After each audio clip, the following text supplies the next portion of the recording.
Hello, everyone! Hi, Internet. Welcome to Nuuli Forged. I am Jared, your humble dungeon master here. Hi, I've got it. Nice to see you there, buddy. Always fun to have you in chat. Um, yeah, we're gonna do some crazy fun stuff here this weekend or this week. So let's go around and do some fun introductions. Tell everyone who you are, who you're playing, and I would like to know your character's second favorite emoji.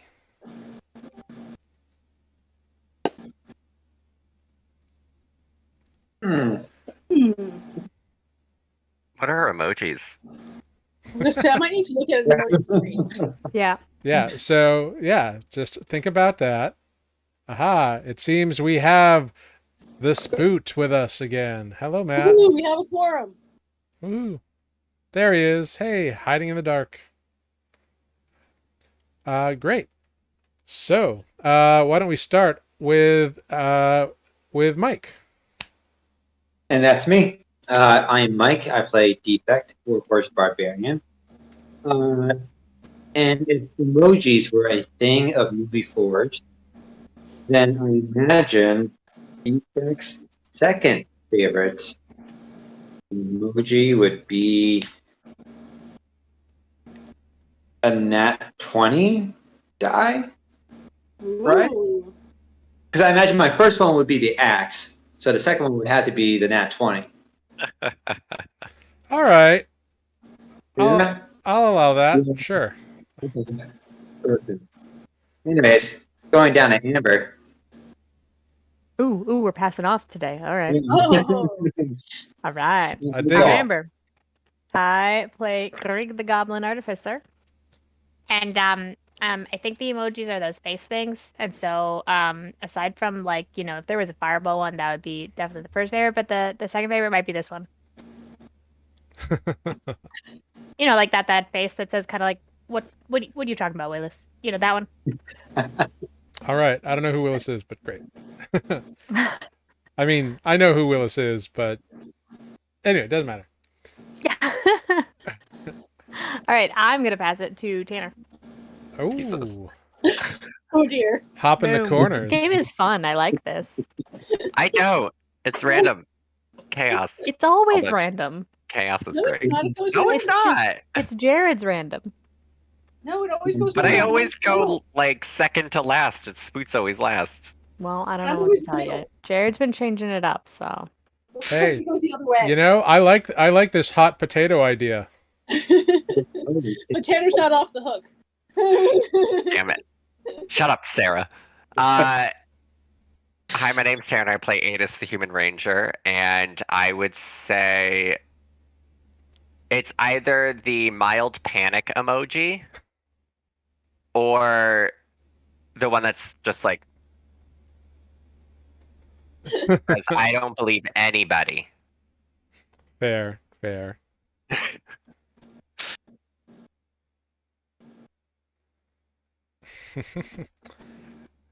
Who you gonna hot potato to? I'll pass it Turn to your Sarah. There you Sorry. go. Hi, I'm Sarah, and I play Olive, the half orc druid. Took me a second there. And I think Olive's second favorite emoji is probably the cat that looks shocked. The cat. Mm-hmm. Very cool. And hey, Matt, you're up. Yo, Matt, playing the turtle cleric named Spoot. Whoa.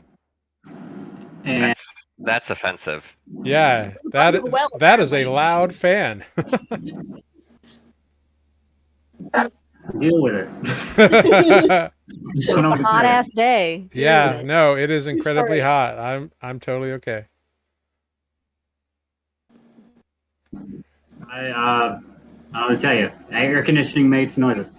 I think I don't know, is there an awkward turtle emoji? That might be part of the course for Spoot. Sure. We'll say there is. I dig it. Cool. And I am Jared. I am your dungeon master here. And let's talk about what happened last time on Nuuli Forged, and we'll dive right in. Well, last time our heroes were triumphant in their battle against the pseudo-vampire Badiv, with Spoot preventing him from being able to regenerate by using the Spirit Guardian spell, all the little turtles flying around. And Adis ripped the red gem that they had noticed on his tongue right out. The party decided to place the gem inside of a small box and took care not to touch it, as it had injured Adis during his extraction attempts. The party contemplated tracking down the gaunt figure that had attacked them alongside Badiv, but Adis was unable to locate a trail.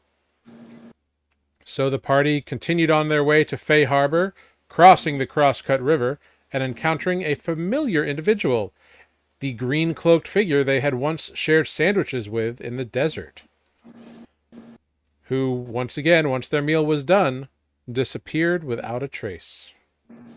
Finally arriving in Fay Harbor, the party made haste to Seda Malor at the Library of Three to report in their findings and their information and give him a full account of what had happened in the ruins.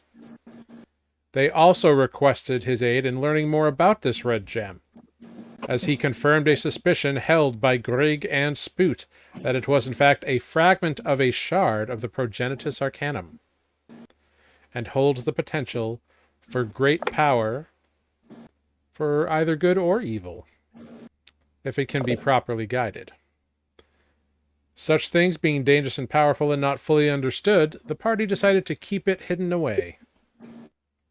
Nevertheless, the party was paid 1,000 gold pieces and went off to spend their money at the above decks, where Kaelin joined them after a little bit. Drinks and food were had and rooms acquired, where Spoot decided to try a bed for the first time.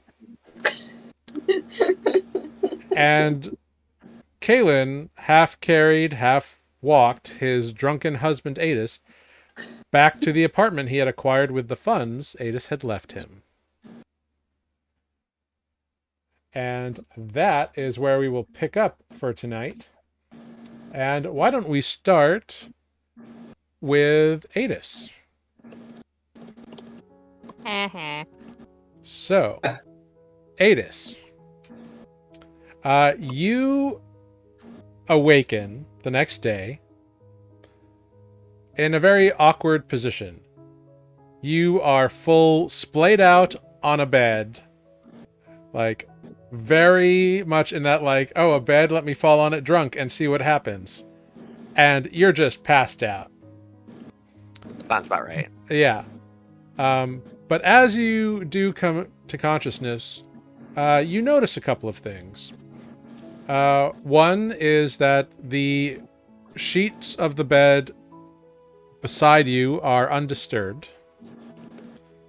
And as you kind of get up and start looking around the room, you notice that all of your gear has been placed on a next to a little like dresser table, and your armor is draped over a little like armchair.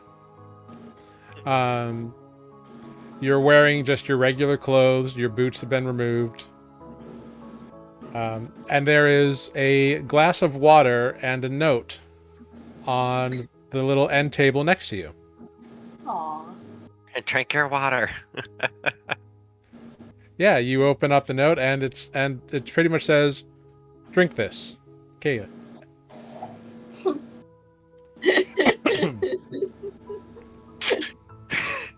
At least you surround yourself with responsible people between Spoot and Kaelin. Yeah. Excuse you. Listen, Mom can let loose once in a while. Damn.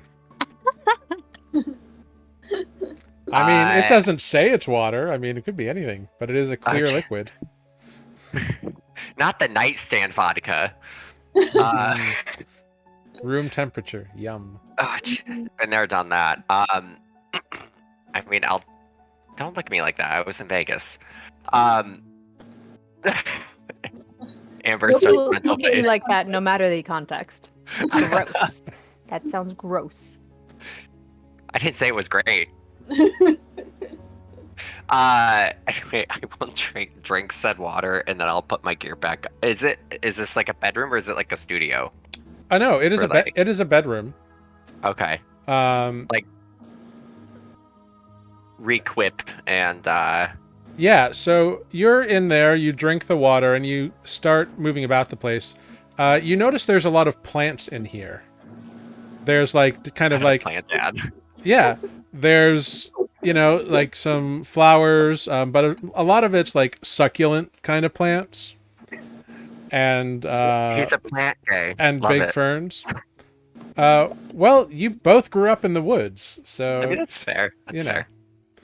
Um, It's a weed farm. and like as you're like kind of mid process, like you're pulling up, like you're putting your legging armor on. Kaylin And, opens the door. Oh, good, you're up. I was worried that you would sleep all day. I mean, no. I mean, my head hurts a little bit, but I'm sure you were quite. Well, you were drunk last night. yeah, I mean, we survived a vampire. That was or something. Did Spoot say what it was? You I forgot. you kind of made it clear what it was. Yeah. Oh, okay. I can't. Tanner can't remember if Spoot actually said what it was, or if this is just Tanner. I think between talking to Seda, you've all figured out it was some form of vampire. Okay. I mean, we killed a vampire. One got away. There's vampire foxes. It's got probably very bad for the environment. Oh. My camera froze. Yeah, it did. Yes, it did. On the best facial expression. Well, you certainly had quite the adventure. But yeah, I'm glad you're home. Well, as much home as Fay Harbor is at the moment. I'm glad you're back safely. Thanks. It was fun. I Do can't you- remember. Did we tell you where we went? You said something about ruins underground. It was from the Coyote tribe. Really? Underground. Yeah. There's no people aside from the researchers. You found ruins of Lytrel? Yeah. Why would they be underground? That's what I don't understand. And everything seemed, I mean, There was- decently intact. But no people? Nothing left? No bodies, nothing. Well, maybe if there's no bodies, that means they got out somewhere. Maybe. I mean, there was a broken temple with a, like, portal thing in it, but it wasn't working, so I don't necessarily know how everybody got out, or if they ran, or if they went somewhere. There's nothing that really says much, aside from they tried to create some sort of weapon to stop the storms, which ended up being that vampire thing with the gem in its mouth that I managed to like rip out. Oh, And it hurt a lot, actually. well. Was it the Temple of Melora? Mhm. Well, there's one here. Maybe we go there and see if they know anything. Maybe. I can't imagine, her abandoning her followers like in a situation like that completely. Sure, yeah, no, definitely. And he kind of like looks at you as you're like in the midst of like buckling on your armor. Are you going out to get in some trouble right away? Or would you No. like breakfast? Breakfast sounds nice. I was just gonna go check on everybody because they're not here. So, and see what the plan is, rather. Well, they're in a tavern. I'm sure they're okay. You'd be surprised. Given you and your propensity, it's probably not.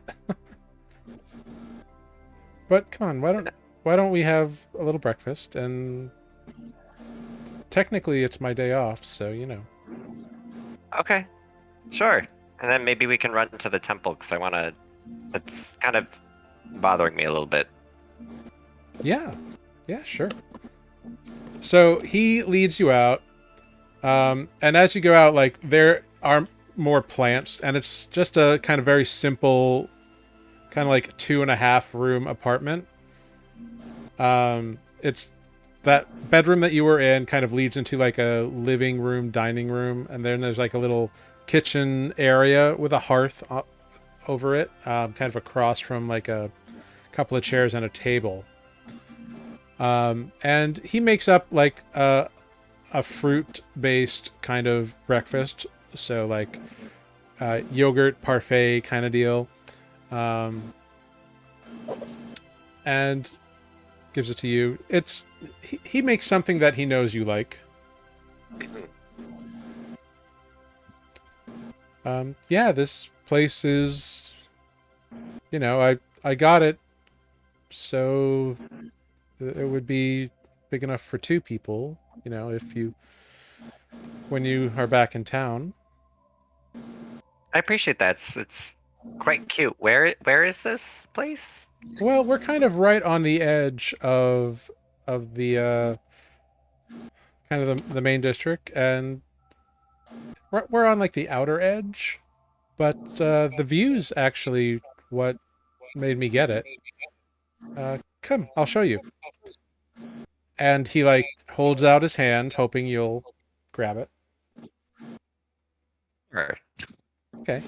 And he leads you over to a large window that he opens up, and it opens up to like almost like a wild forest. Like it's obviously a park because you can see a few buildings on the outskirts, but there are massive trees, maybe like 20 feet in front of the window.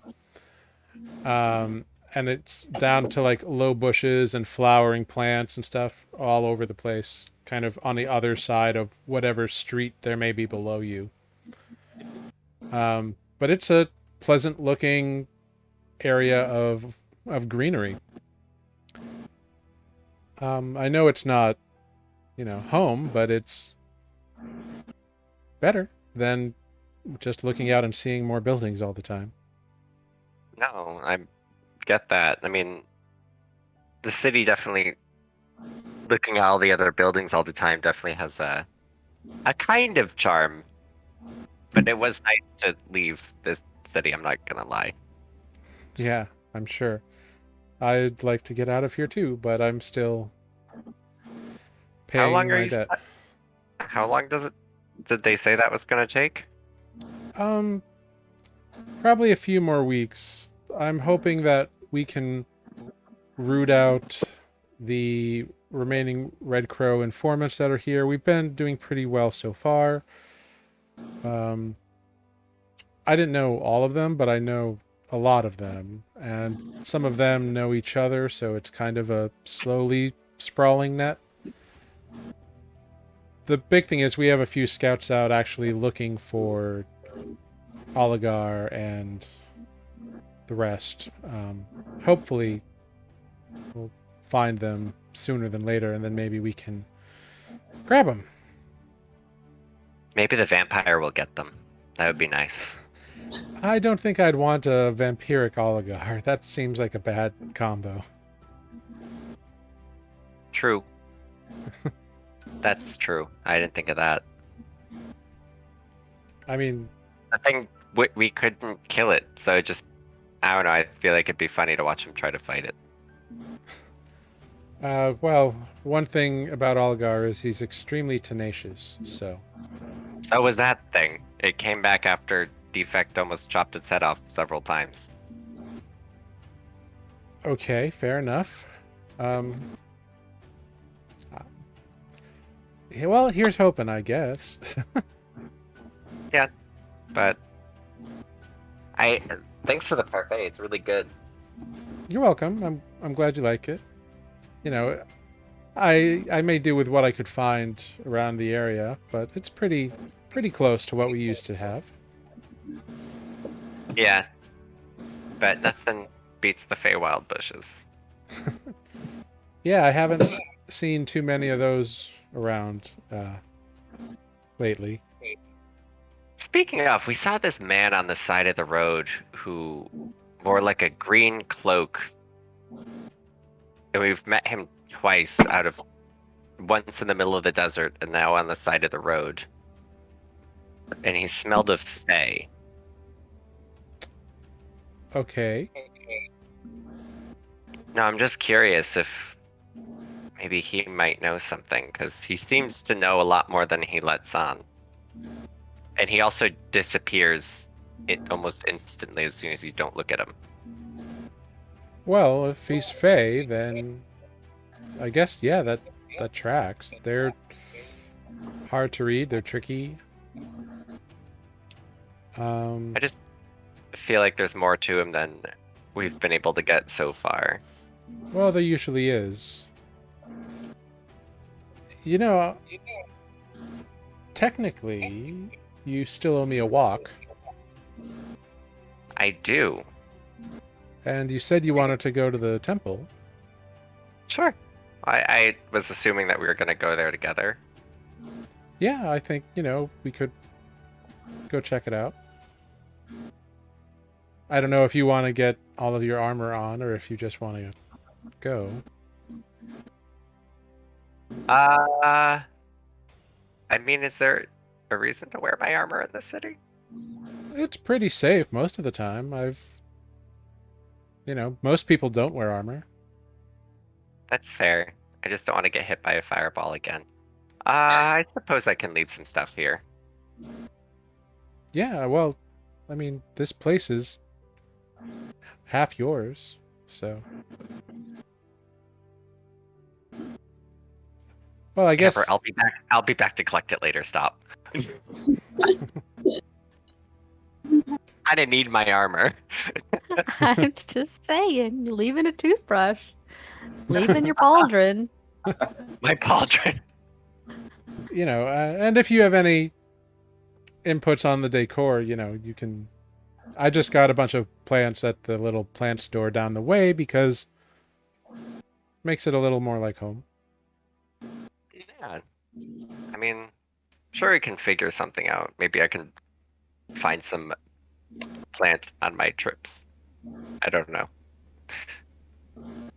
Yeah, I mean, bring back any kind of plant you want, and hopefully it's only temporary here, but while we are here, it might as well be comfortable. Yeah, I get that. Shall we head to the temple? Yeah, let's go. As he kind of goes and collects a couple of things to lead you out, you kind of glance around and you can tell that there's obviously a pillow and like a blanket that's kind of ruffled on the couch. And with your passive insight, you're pretty sure he slept on the couch last night to give you privacy. I mean, I don't know if that's a hard thing to determine. It's not. With your passive perception, it is not hard to determine. I see everything. Yeah, you notice things. And he's not trying to hide anything from you either, like. What'd you say, Amber? I just said you're such a butt. I love it. You haven't spent a lot of time together yet, and he's acting like hopeful but not forceful about things. Right. Cool. So the two of them head off. They head off towards the temple. Meanwhile, back at the above decks, we have our other 4 crazy adventurers. Spoot, let's check in with you. You wake up, and how long do you think you lasted in the bed? a really good question. Probably woke up halfway, like in the middle of the night, maybe, and was like, going back on the floor. Too much movement. Fair enough. But you do wake up fully refreshed, which is great. I've got it in chat making brilliant jokes about how long Spoot lasts in bed. I mean, I was leaving that one alone. Well, luckily we have a wonderful chat that takes care of it for us. That should be the open question for next week. Hey, Spoot could find someone in the downtime here. It could be. Name of the episode, How Long Does a Turtle Last in Bed? Yeah. But yeah, so Spoot, you awaken, having opted to depart the bed and resume your normal floor shell-based respite. And I will say that today, not only are you feeling just refreshed after a few days of non-aggressive battle, but you've been contemplating some things that you might want to try to accomplish here in the city. And you just feel kind of calm and at ease with things you have been thinking about. So, whether or not you have more questions you want to research or whatever, are the options and time are open to you. Olive, you also wake up. And you met a weird guy on the road the other day, but other than that, it's just another day for you. Yeah. Yeah.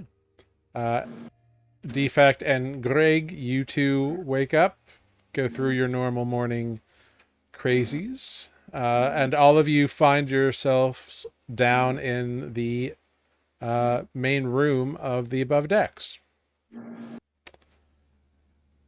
What is it you would like to do?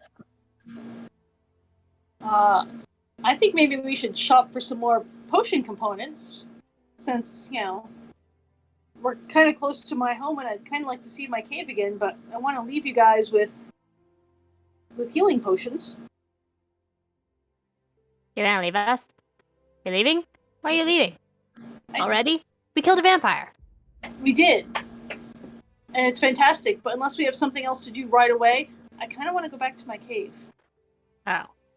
I mean, I guess if you like a place, you go there again. That's a thing.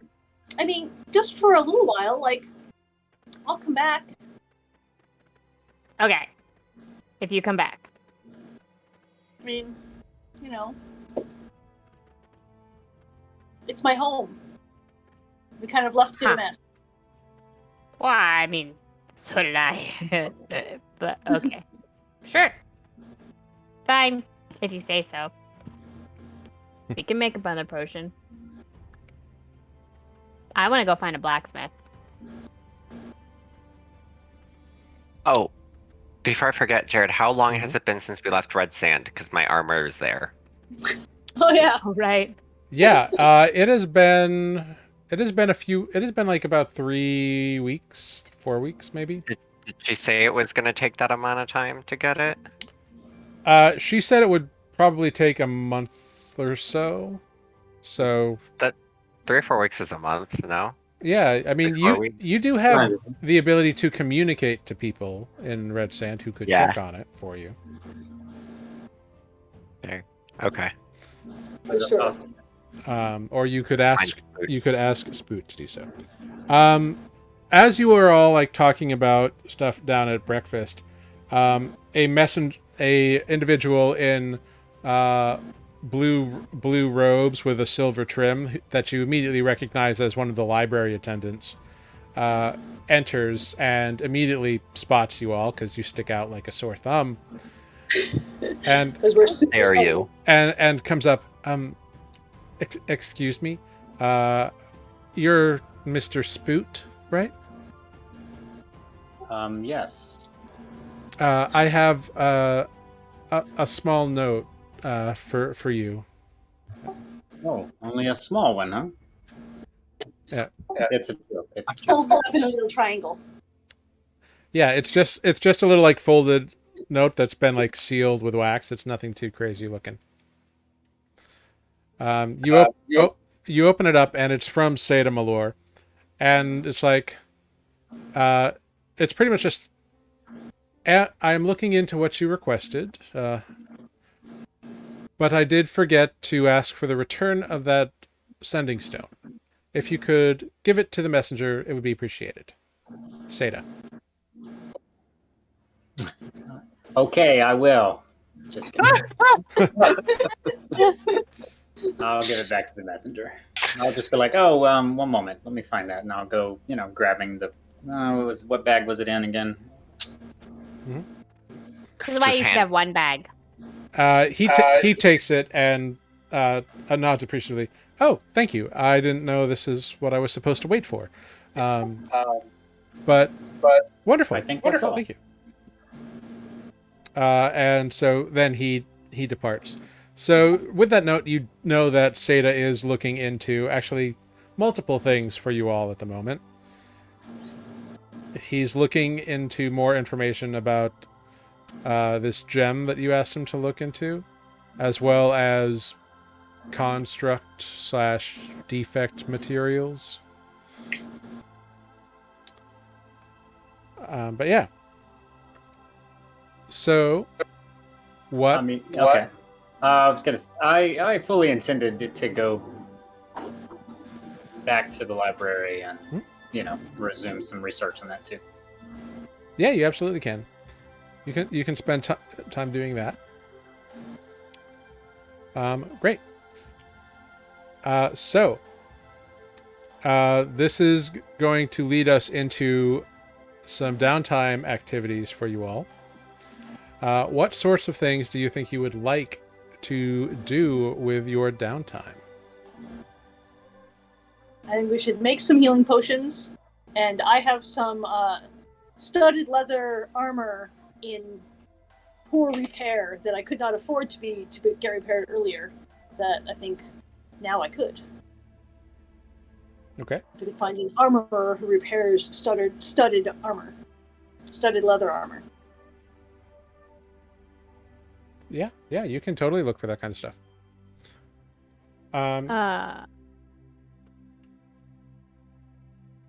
It's okay. We can go one by one if you want. No, go ahead, Greg. I have my 2 different sets of like damaged chain shirt that I was gonna try to work on, but probably better to have a blacksmith because I realized, you got to get it hot. Yeah, it definitely so I requires might take some that more somewhere work to get hocked together as a here's a to-do that I can hand off. But I could help with potions again. That would be fun. And yeah, or do more talking. Greg is gonna be up into anything that is new and interesting that people are doing. Great, cool. Wonderful. And how about you, Defect? What's on your agenda here? Defect wants to continue honing his skills, so he's going to search for an underground fight club. Which I felt like we tried again, or before, but he wants to try again. See if he can find a place he can make with me. Okay. Cool. Great. So you spend your first day doing all those things.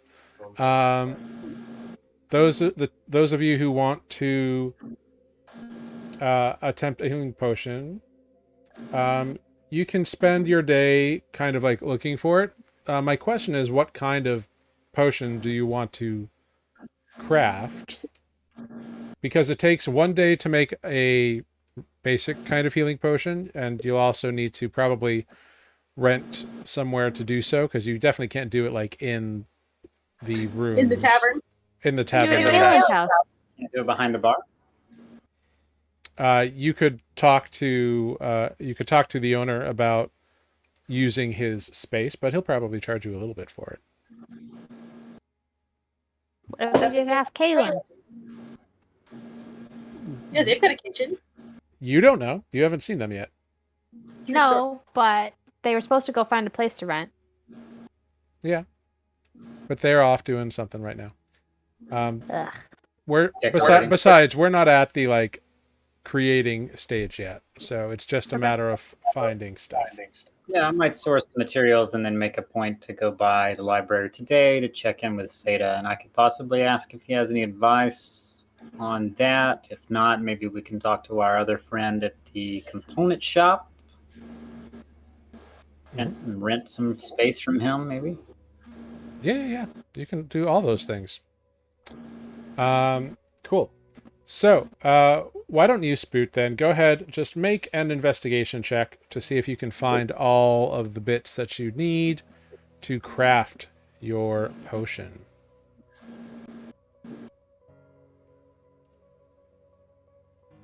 I don't know why I rolled twice. It's all right. 4 times. All right. So, what did you roll? Nat 20. Nat 20. Very cool. Yeah. No problem. You find there happens to be like a bunch of sellers that you find like in very close proximity to one another that are selling all the bits that you need. So really it's just a matter of how much are you buying.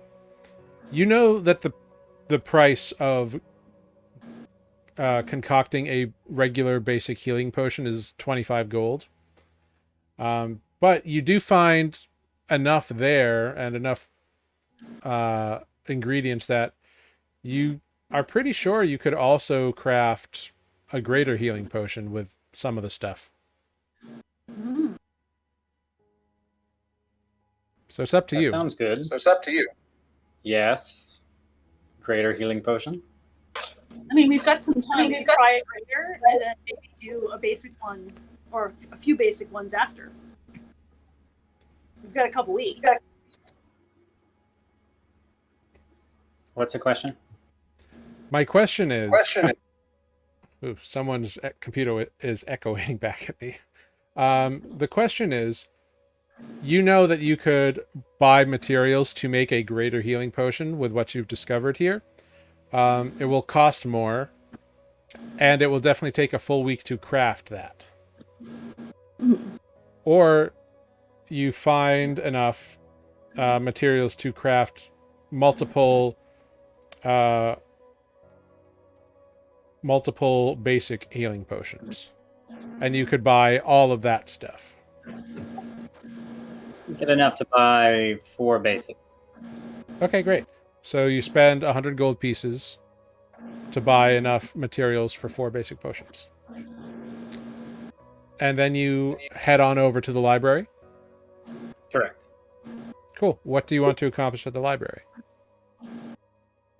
I think I will speak to Seda and I'll ask Seda about, hey, I need some space to make some potions. Do you know anywhere in town that might rent out a space for that?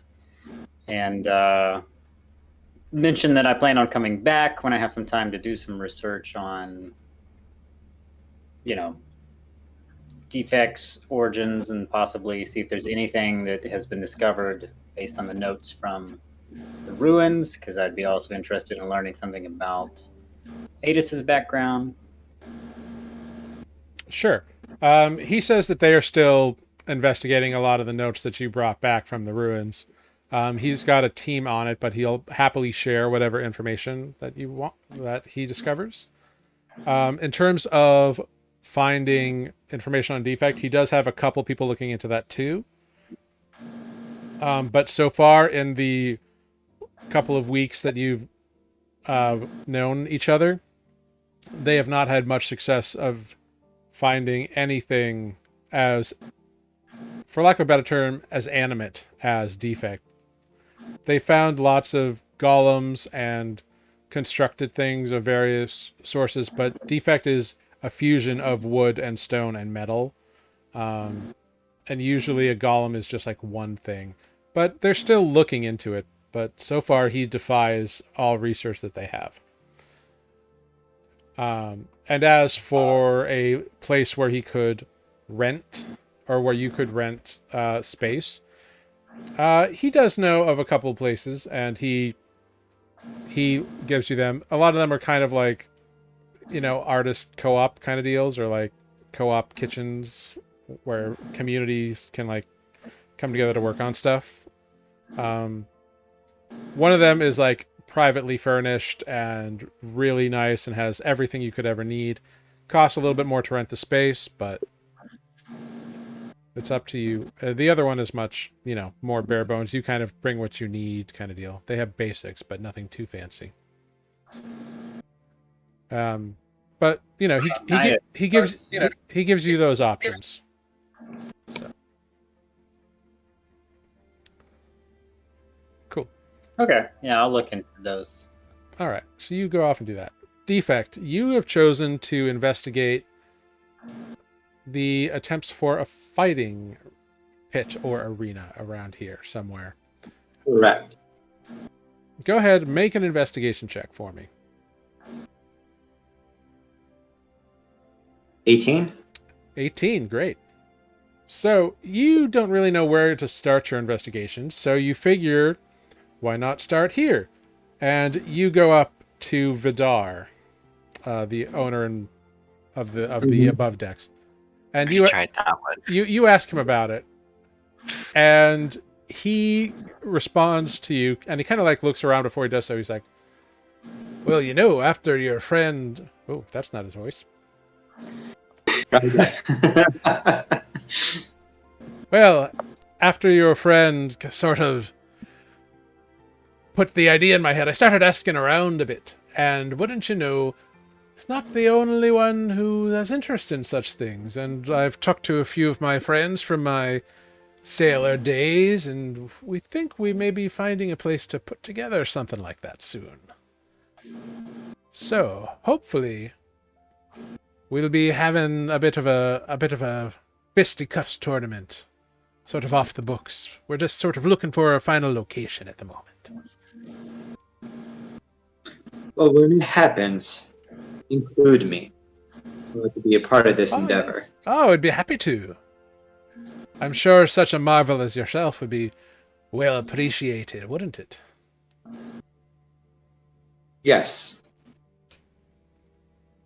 Excellent.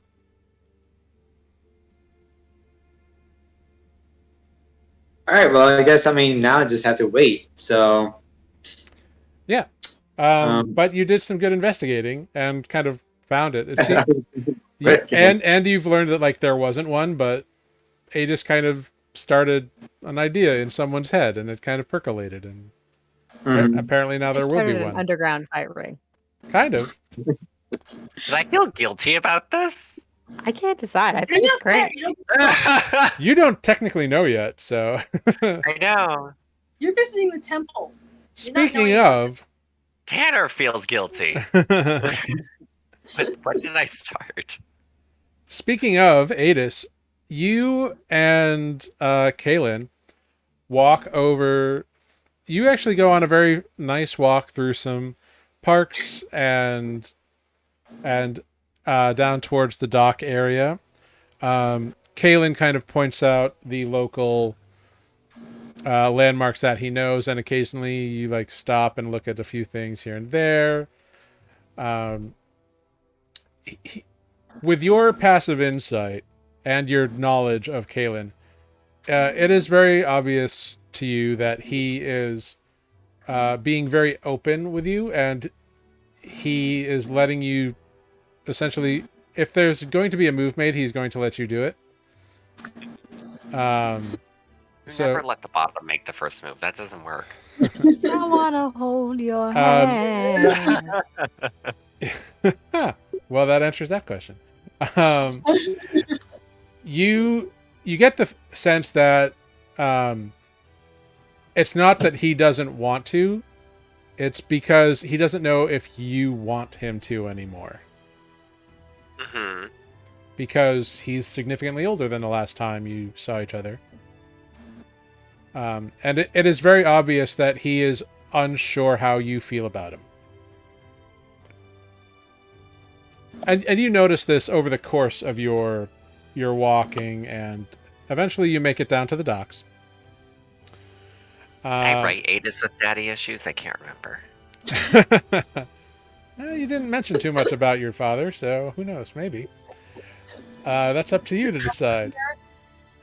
But you make it to the docks and kind of walk over and cross and go beyond them. And what you find a hillock, like right on the coast. And it's got like a little bit of a kind of crescent circle bay, kind of right up a bit of ways from the docks. And kind of made into the hillock, you find a temple of Melora, essentially. It's small. It is entirely naturally formed. It's made using like a natural cave that's been kind of worked out and made to resemble a seashell. And it's got wildflowers growing over it. There, you can see in little tide pools, you can see little crabs and fish kind of doing their thing.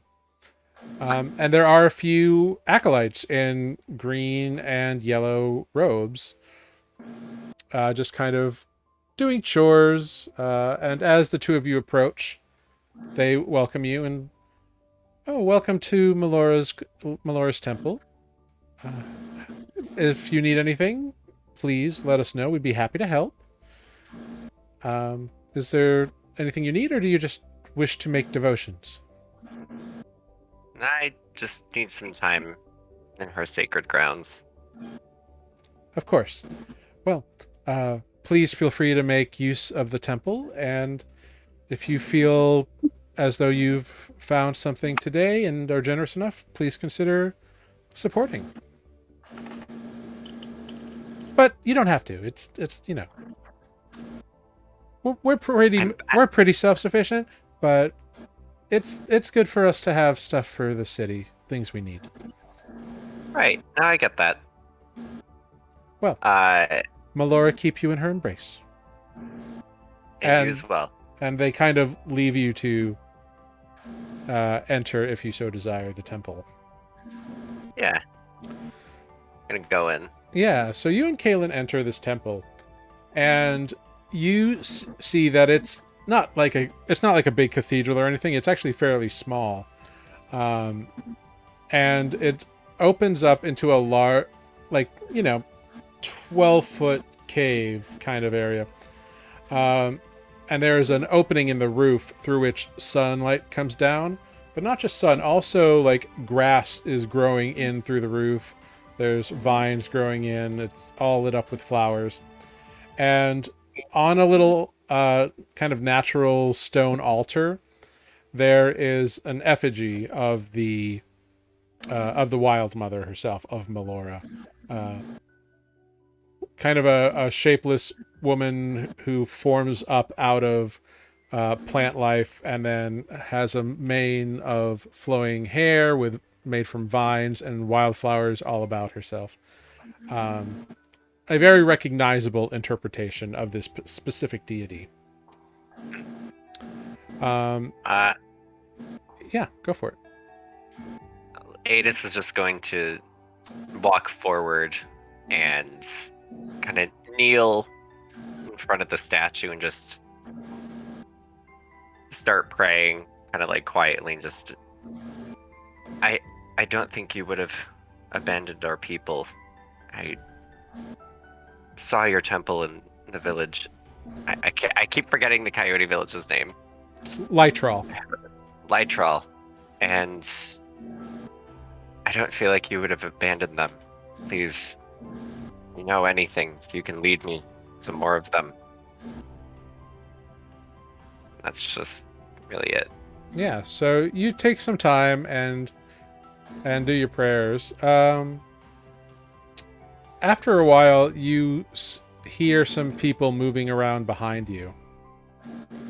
And when you're done, you look up and you see this kind of older, kind of barrel-chested woman sitting in a little, like, it's not necessarily a pew, but it's pew-like. It's a little bench.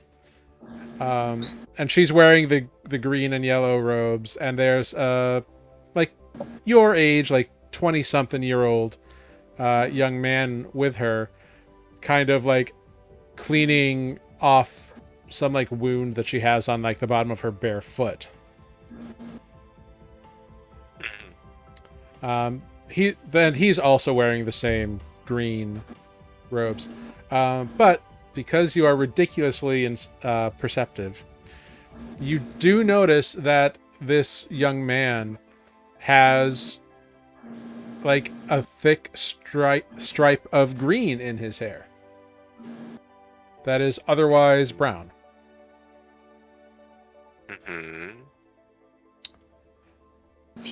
Which is unusual. Ring any bells about anything? Or No, but it is unusual to you. Like, it's enough that it stands out. It's not like a badge of office or anything. shit, why not? Let's do God, what's it called? Primeval awareness. Okay. So you cast Primeval Awareness, and you do not. Well, it's a mile, right? Yeah. Actually, with the mile, you don't quite get anything. Like, you don't get any big responses. Okay. Well, At least it's not Faye. Actually, within a mile, you do. Actually, you get something that tastes very, very sweet, and kind of like, like a bright sweet cake, like when you bite into like a chiffon or something. You interpret this to be. That sounds fancy. You interpret it to be celestial. Okay. You also do get a little bit of like an ashy thing that you recognize as infernal, and you get another little bubble that you recognize as fey. So within a mile, there's a couple of interesting creatures. Huge. That could be both great and terrible at the same time. I'll walk over to these people, and you said the old lady has like a wound on her foot? Mm-hmm. Yeah, it seems like the young man's in the process of binding it up. Or cleaning it out. I'll just walk over. Here. This can help a little bit. Do you mind? Oh, no. I would certainly appreciate your help if you are willing to give it. I'll cast Healing Spirit. Just have like a little like fey creature just like go start healing the foot. Yeah, so it what does it look like, your little fey healing spirit? It's just like a little like see-through kind of little like a little fairy kind of thing. Okay. Like a pixie. Oh right, yeah, the punk rebel pixie, right? Yes. So yeah, your punk pixie shows up, and he kind of looks at you and is like, "Oh, fine, I'll do it," and kind of like rubs her foot and doesn't speak. No, but you get the sense that that's what it's feeling. Okay. I want some sass from my pixie. It lasts 4 rounds. Yeah. So it shows up for a good 24 seconds and like rubs her foot, and like it's perfectly fine. Oh. Got me to roll healing. No, it's fine. She's all healed up. Okay. She's a commoner. She's got like 4 hit points. Give her 4 good berries instead. Yeah. So it wasn't that big of a wound, but you definitely have healed it over, and all trace of it's gone. Oh, thank you, dearie. That's very nice. Yeah, that was really helpful, and I can see that you have been blessed by Melora. You mean the magic, or? Well, I assumed. You're in the temple. I was just visiting. So. Well, you're always certainly welcome know here, I- Adis. Do I know you? No, we've never met before. And How do you know he's my- just got this big smile on his face. Insight check. Yeah, go for it. I started reaching for my physical dice.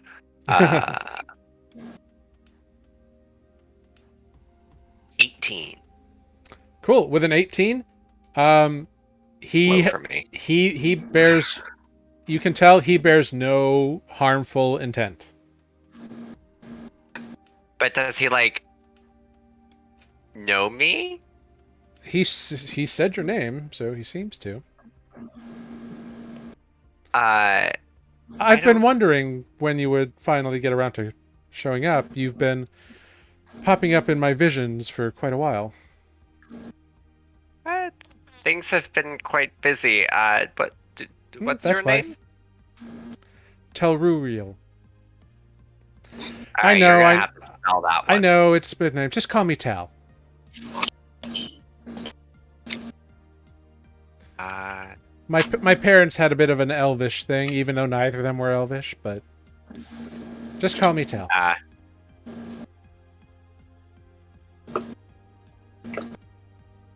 so what exactly were you seeing of me in visions? That the Wild Mother would guide you here. And that you had questions.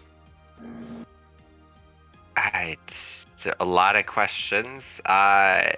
Well, certainly come into my office, you and your companion. Come join me in my office. Okay. Okay. The old woman kind of gets up, and you hear her say, "Thank you, Wave Watcher," and kind of goes out about the things. So he leads you into a little nook that has a little kind of driftwood styled door, and he brings you in. And inside, it's got a big old window that's been carved out of the side of the hill. This whole thing is very like Hobbit hole like, by the way, if you need a reference point, but just, you know. So it is sun streaming in. You can hear the waves crashing. There's like dried seaweed in like a little dish somewhere, and like plants kind of all over. Well, please have a seat. I guess I should have led with this, but I am the high priest here. I'm Wave Watcher Tal. But you can just call me Tal. I don't stand on ceremony very much. All right. Well, Tal, I don't necessarily. Wait, what race is he? He's human. Okay. I don't know how many of my questions you can answer. Well, I won't either until you ask them. That's fair. I mean, I to start just want to know where all my people went. That's tricky. Well, I don't know exactly who your people were. All I've been told, or been granted by the Wild Mother, are visions of you and your name, and that you have questions. And that she is watching you.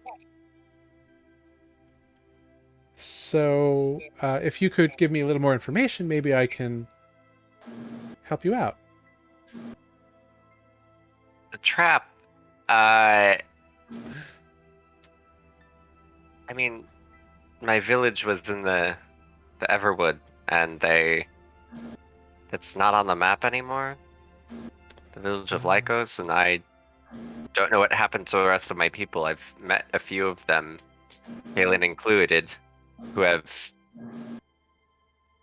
come to this time as well, or rather awakened roughly in this time. Others are affected by other sorts of magic, because our village was hit by a spell storm, and so everything kind of went erratic. And then another one of our sister villages was underground when it wasn't actually underground before. So but there is no people there, no bodies, nothing. I see. You know, there may be something. Just a moment. And he kind of gets up and goes over to his shelf and kind of like puts a few things out of the way and kind of like digs around a little bit, and eventually comes back with a scroll. that he puts down and kind of opens up on his desk. There is a... Yeah, I thought so. There's a legend, or a story, or a parable, a moral story, or, one of those kinds of things. But it's been passed down through the temple for a long time. It may pertain to you. Sometimes these things have a way of working out. So the parable is that a wolf tribe, or a wolf pack, rather, was caught in a violent thunderstorm. And in this violent storm, they were separated. And many of the older wolves were killed and drowned in raging rivers, struck by lightning itself.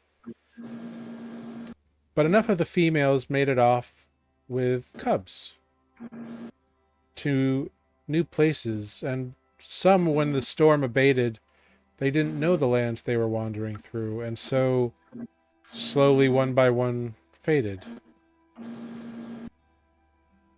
But one group made it onto some... sometimes it's a tree branch, sometimes it's a floating raft that happens by, but they made it onto something to protect them from the floods. And with it, they crossed the river onto a new land, one protected by the Wild Mother to be safe and secure. And there they flourished, until another storm came. But this time they were able to hide from the storm. And they dug their burrows and warrens deep underground. But then when the flooding began again, the rain came in. And with the water rising, they had no choice but to abandon their home. And so they dug a way out. But the entire pack managed to survive. That's the story. The moral is often said to be that by being smart, you can evade danger. But it's possible, if you are part of this wolf tribe, that this parable might relate. It's possible that this one wolf pack is representative of a portion of your tribe that survived. It could be. I mean,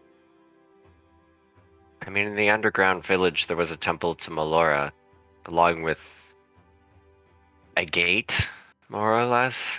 A gate? Oh. Yeah. It didn't work anymore, but... A gate, you say? Just another minute. And he kind of rolls the scroll up and kind of just chucks it randomly on a shelf. You can tell this guy isn't one for organization, but seems to know a lot.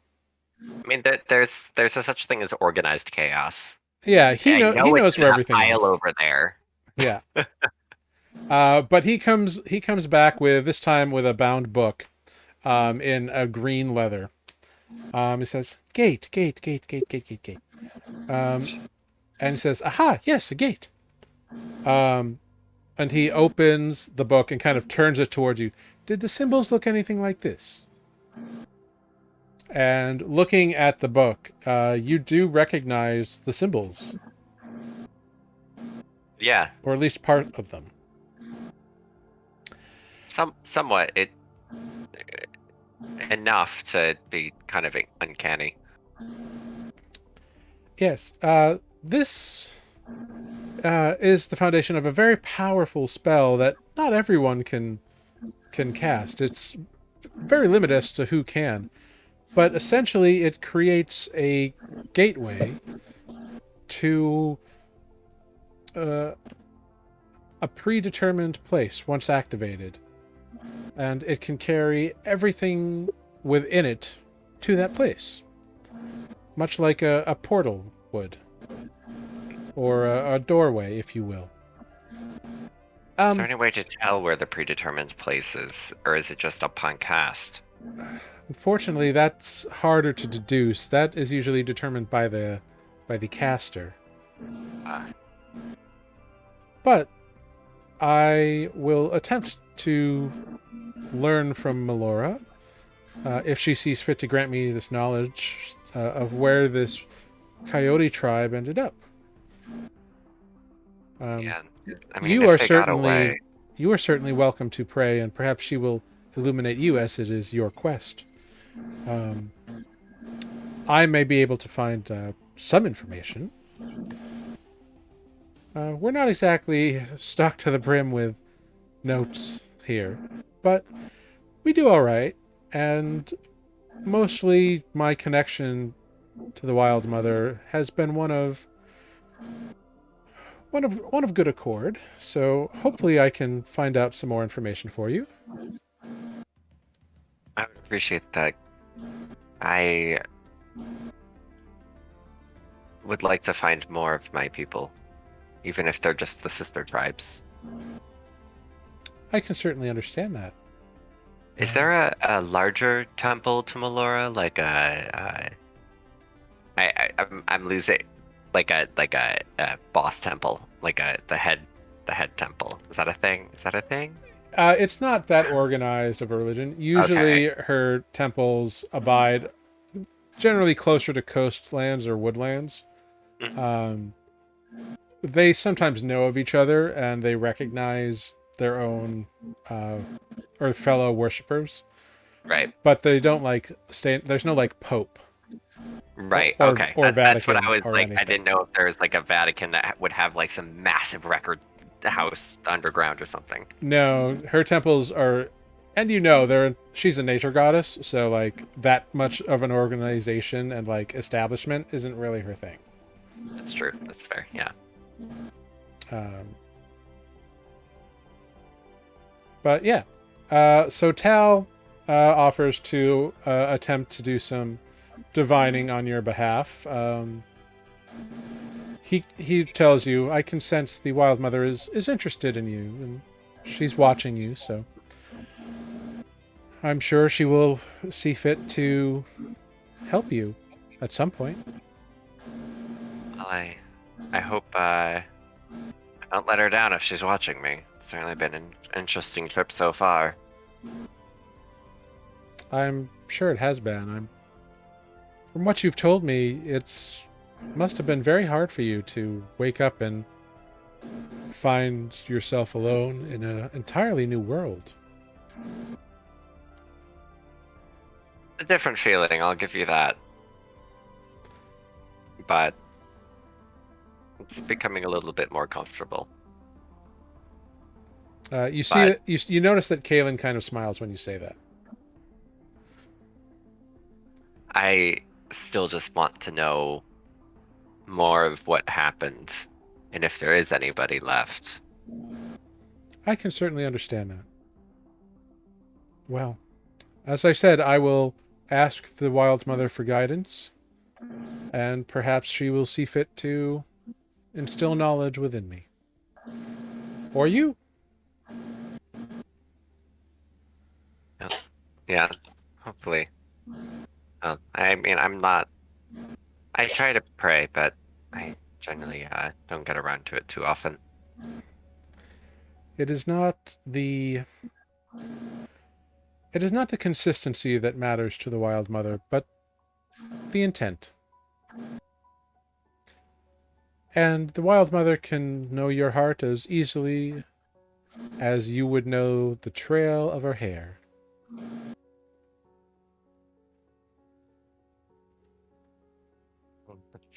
That's comforting. I appreciate it. But I should maybe run to, I think with this knowledge I might be able to possibly dig something more up at the Temple of Ayun, because they have a lot of books. They do. I mean, I guess that's one of the good things about having a structure such as that. I mean, if this gate is actually a spell that someone can cast and it's very powerful, I feel like they might have knowledge of such spell It's and possible. possibly a way to see the anchor. It's possible. So, I appreciate everything. You are both welcome here at any time, and it is our pleasure to guide any of the flock who need it. I'll embrace you, and then I'll grab like Kalen's wrist and just like start dragging him and be like, "Okay, I gotta go to the library. Come on." He gets up and kind of nods quickly back at Tal, and you both exit very quickly. Whoa, there's a fire under your ass right now, Kalen, or Adis. Well, I, I want to figure this out.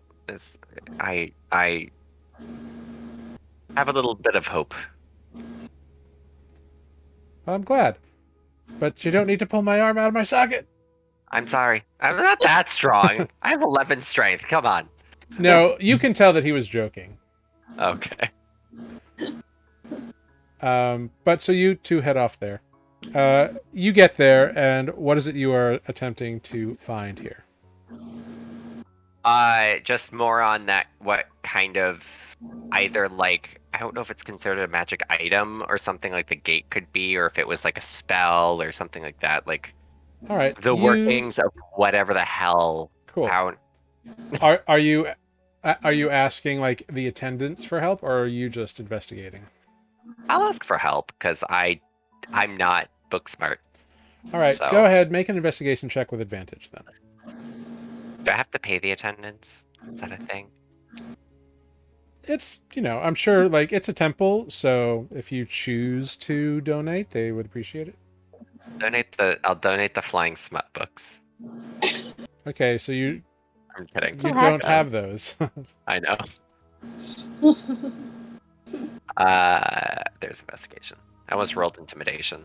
Oh, All right. I did it. Thing. Yeah, so you rolled a 20.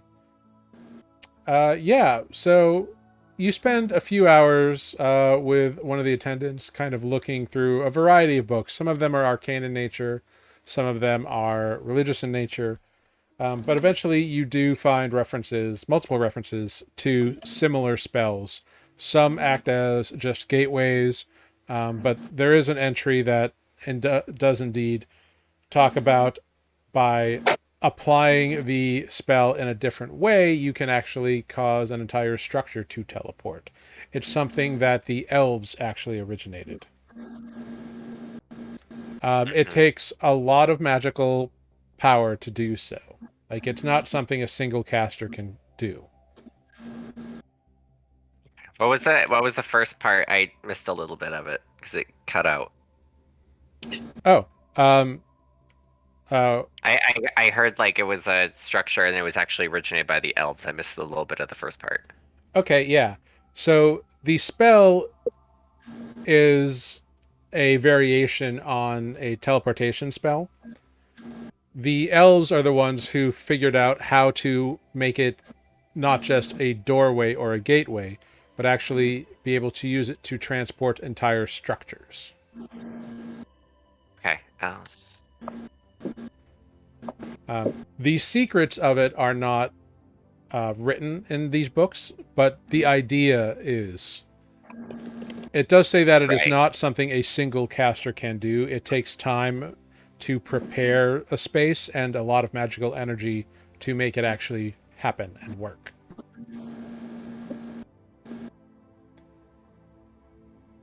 But you can find enough information to tell you that there needed to be a destination in mind for it to work. So, if that's what they did, then they went somewhere.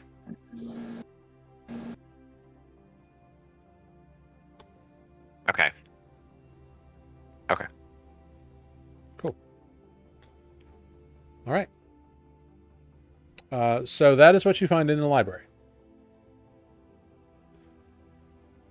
And it is getting to be fairly late in the day at this point.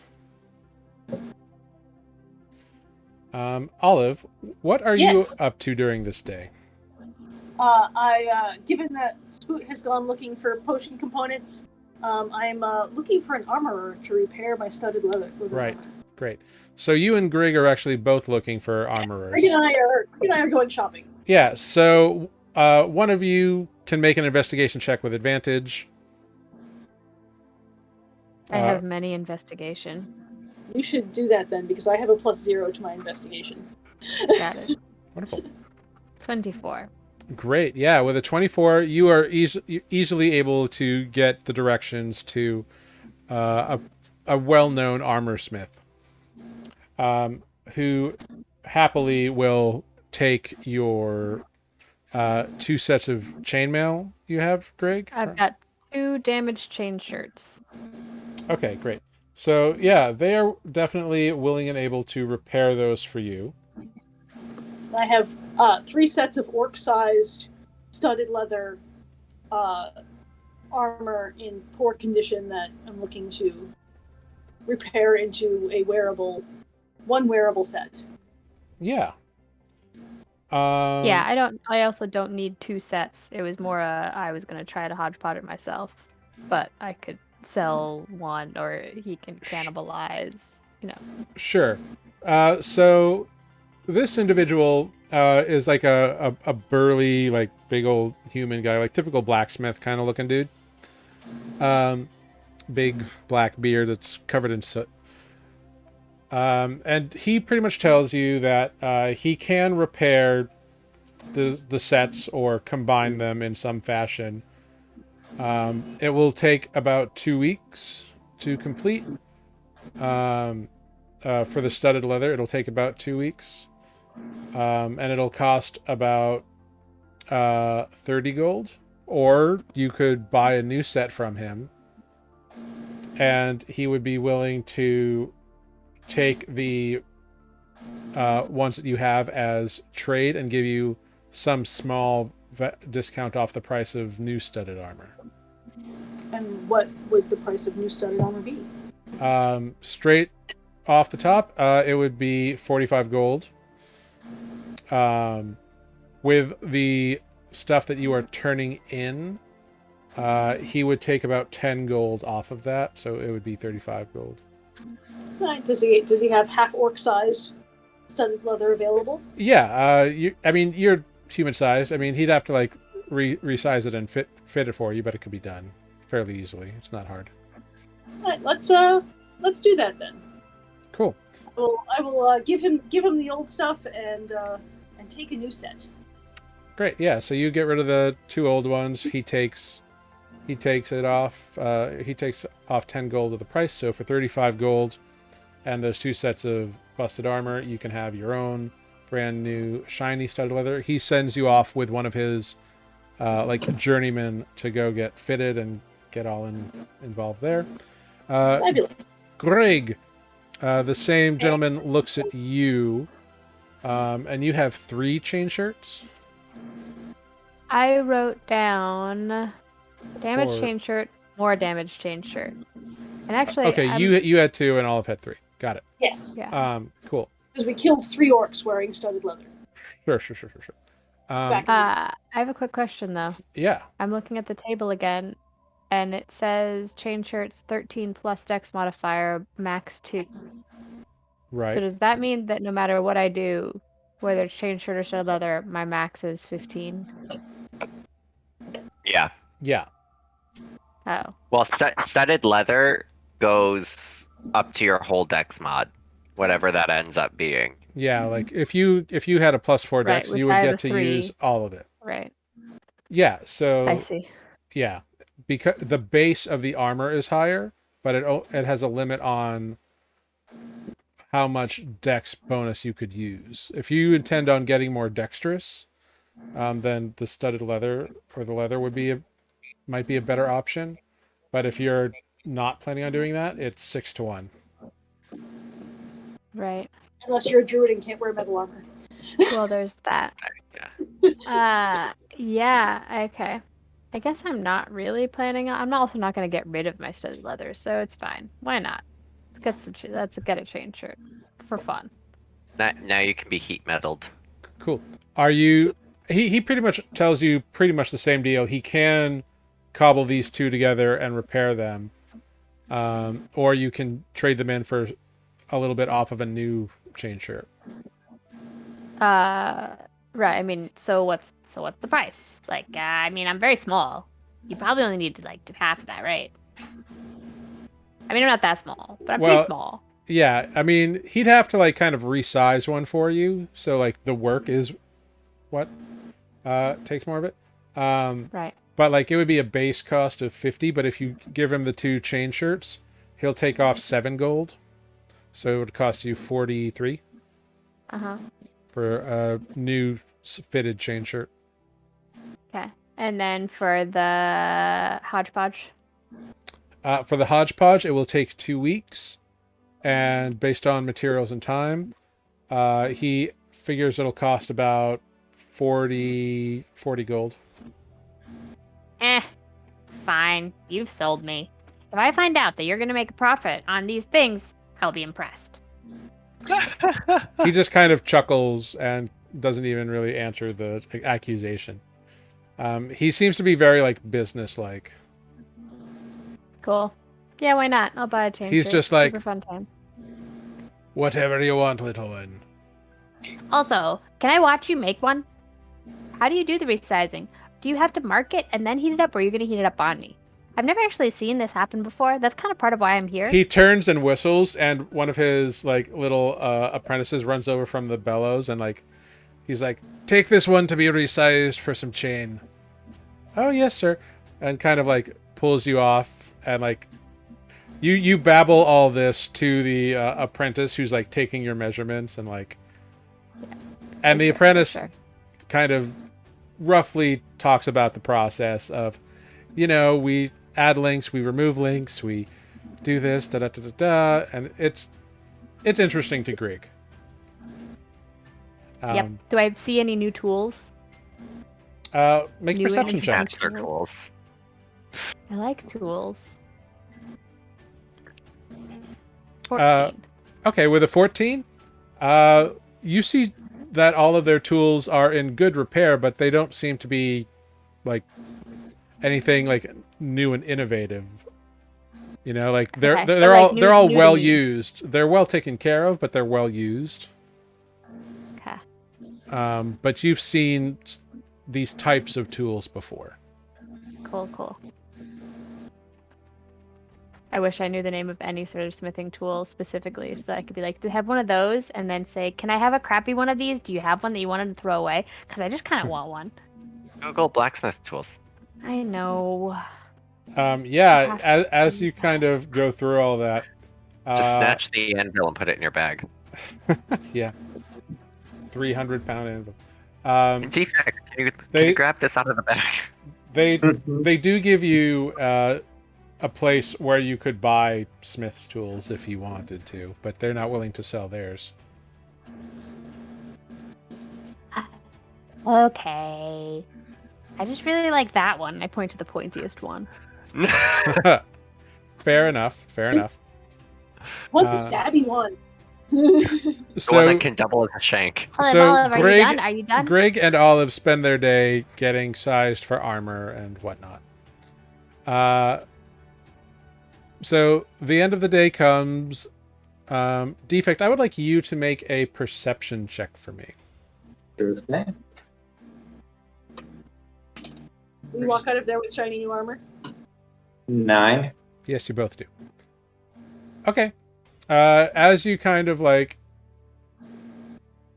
after you've talked with Vidar, you don't really kind of notice anything going on. All your friends have like wandered off to do things.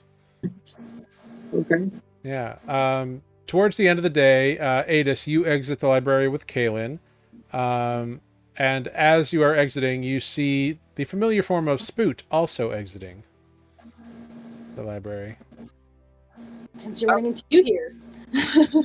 Spoot! Oh, hi. I didn't expect to see anyone else here today. Yeah, I got some other information which led me here, and then I found some more stuff out about that temple of Melora that we found underground. It's actually quite fascinating. Did you know that it might have been a teleportation circle, but one more invented by the elves that can teleport whole buildings? It is fascinating. Do you have So more maybe. time later tonight? Oh, Spoot! I didn't know you felt that way. Uh, Did you write any of this down? Do you have any notes or anything? I Or would imagine I would take notes because I have a little book and I'll just hand Spoot my notes. oh, this is fascinating. I think this changes my whole evening. Yeah, I also have a question. Could you possibly message Rendy or um maybe it'd be best to message Rendy. I don't know if Railgun, but if they end up coming here or something, if they could pick up my armor from the leather worker that was in Red Sands, because it's been about time, or the Mighty Knees. I don't know. I feel like Rendy and Railgun might have a better chance than the Mies. I don't know. Are we suggesting that they travel to meet us, or just if they happen to find their way? Didn't Seda, Tanner can't remember, didn't Seda say that he was going to have some of his acolytes bring Relgan to the temple? Because I did ask him for help with Relgan. He said that he knew the proprietor of the store. He knows Polifor, and he would send acolytes to talk to them and kind of like investigate it. He didn't say he would be bringing anybody back, but you could ask. Okay, yeah, could I swing back in and ask Seda that then? Yeah, you can ask him. Okay. His response is, well, certainly if your friends wish to accompany my acolytes back, I have no problem with that. I mean, it would be nice. As well as, I mean, I can pay for it if need be. I commissioned some armor there, and I'd like to have it brought back here. So if you're sending people there anyway, and they could possibly bring it back, Oh. As well as like if they end up bringing Relgun back, because I don't know, I feel bad with him there by himself. Sure, I'm sure they can all travel together. I don't see why that would be too much of a problem. I would appreciate it. The armor's made out of, I forget her name, but she's working. It's young blue dragon hide, so I feel like it'd be pretty easy to find. Okay. I'm sure if we ask around. Adis, just so Tanner knows. Huh.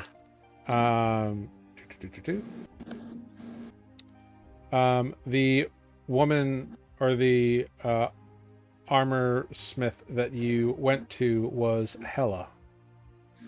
Okay. That sounds familiar, yeah.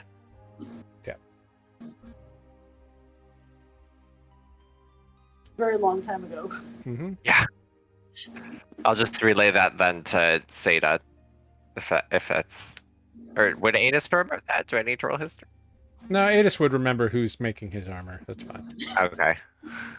I know for Tanner, it's been a lot longer than it has for Adis. So Yeah. And my D&D Beyond, or my Roll20 character sheet has very limited space, so. Great. So yeah, he says he'll make sure that his people know that they should expect company on the return. Did they already? He said he was sending them already, or they already. They haven't left or they're yet, going- but he'll tell them.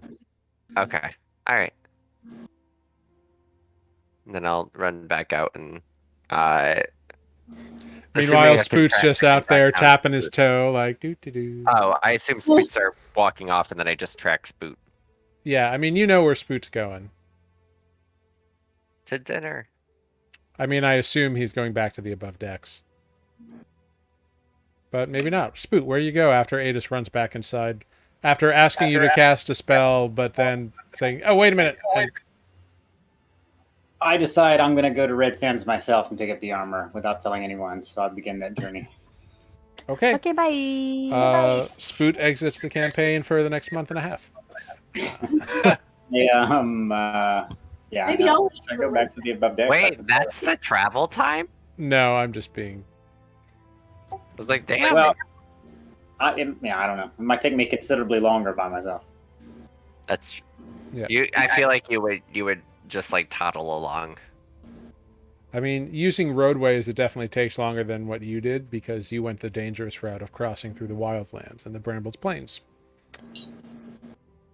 It's kind of out of character for me. What's a safe road? That's boring.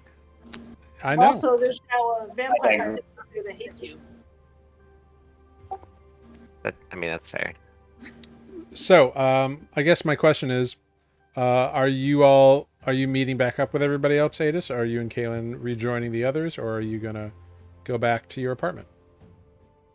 I assume I was gonna go out and meet up with everybody for dinner. Okay. Yeah, you all reconvene at the above deck, the 5 of you and Kaylin, and you are there for dinner. Where were you all day? Olive says that she's gonna leave. What'd you do? Did you find anything interesting? I got some armor. See? It's kind of heavy, but I think I like it. I don't know. That looks uncomfortable. It's not bad. It feels like it's safer, but I don't really know. I mean, it looks safe relatively. Although I've seen you and Olive heat up other people's armor, so I don't know how comfortable that'll be. I mean, I don't know. Can people do that? I guess other people could do it. I haven't done it that often. If it's cold, I can warm it up for you. I don't know if that's how that works. But we could try it. She'd be super toasty for a minute.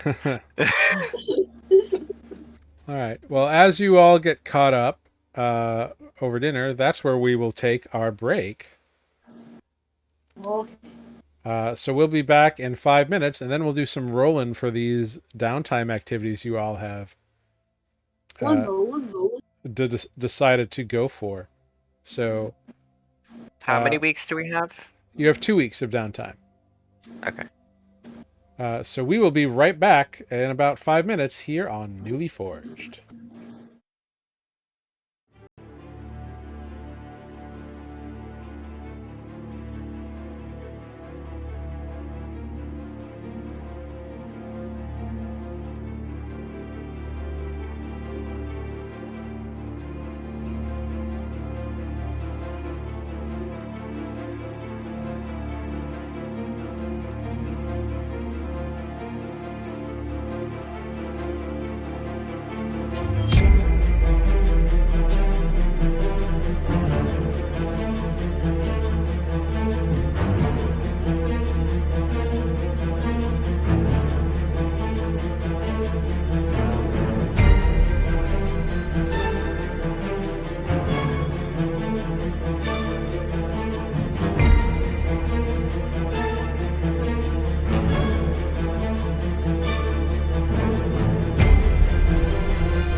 Hello, everybody. Welcome back to Nuuli Forged. Thanks for sticking around while we got some water and rehydrated and cooled off a little bit on this ridiculously hot day that we're all having here.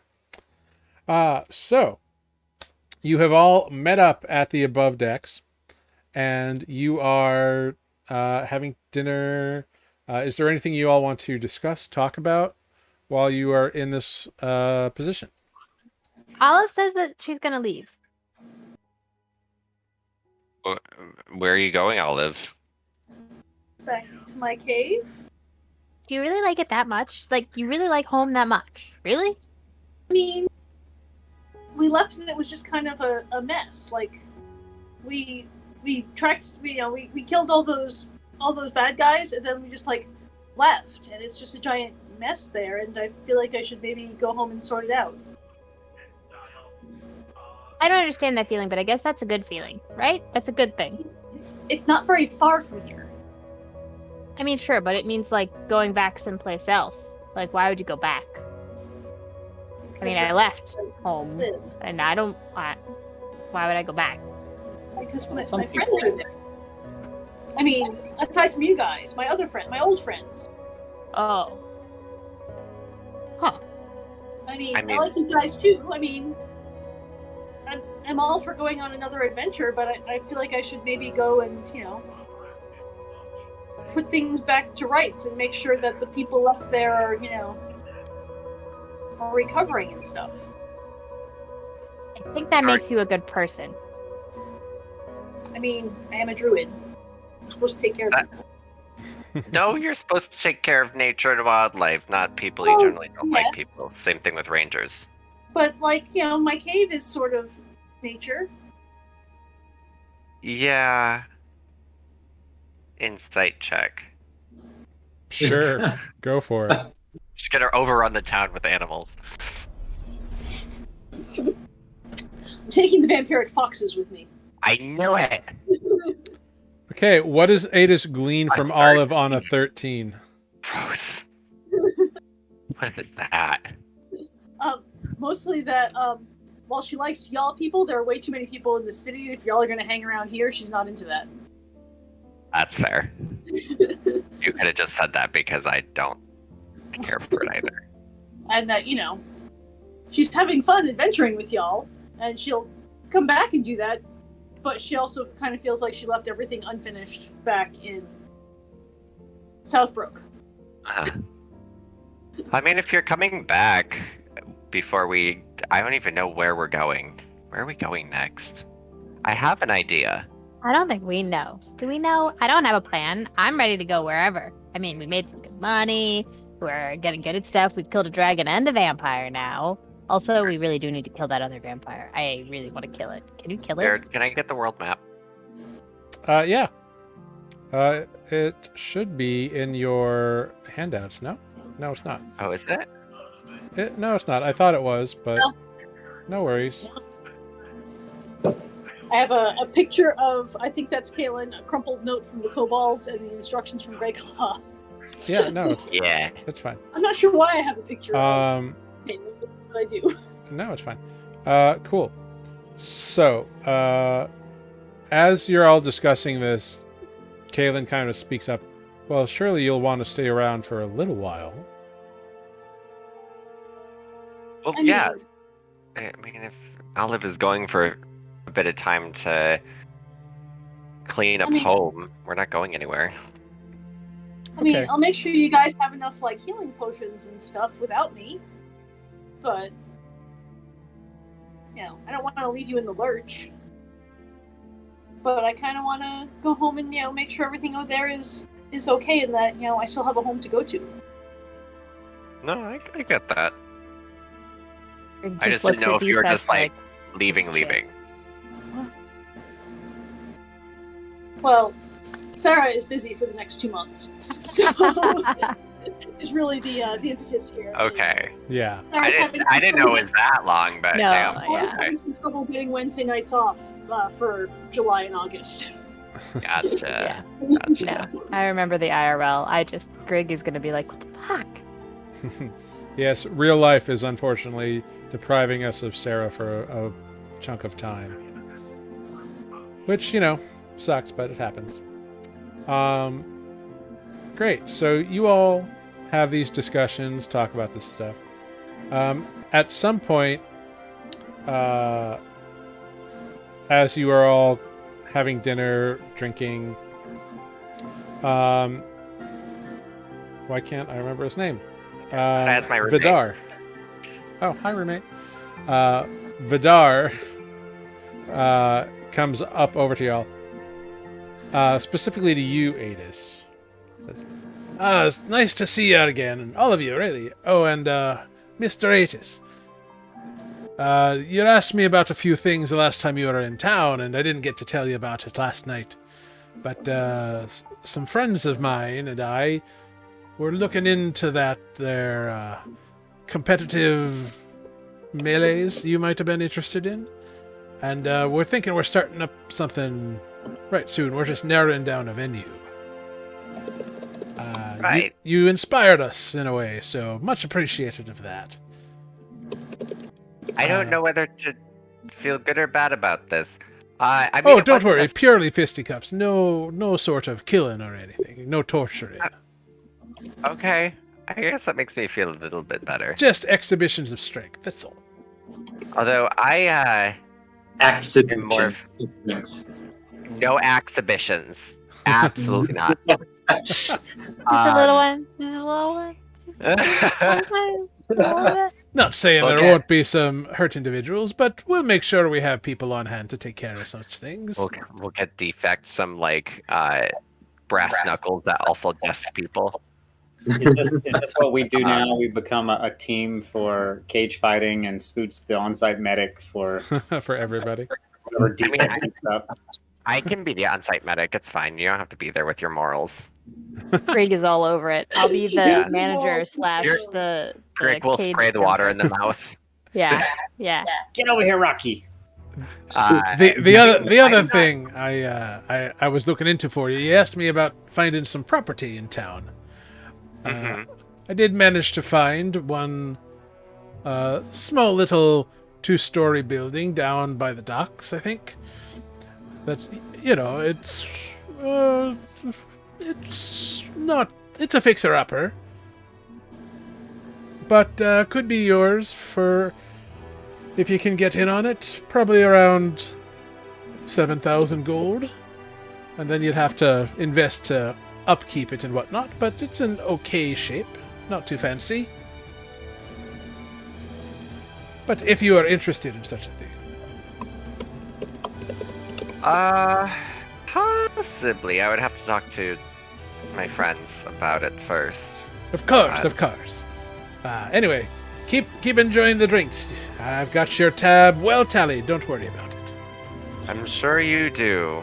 And he kind of walks off. Are you buying a home here? Well, I figured if we're going to be doing a lot of traveling, having a place that we can kind of, like a home base, more or less. But Why in a is state, everybody thinking about home all of a sudden? What? I haven't stopped thinking about home. Well, that's like other home. Kaylin Not puts a hand, like, just pats your knee under the table. Oh. Reassuringly. Aw. I But in a just... city, cities are gross.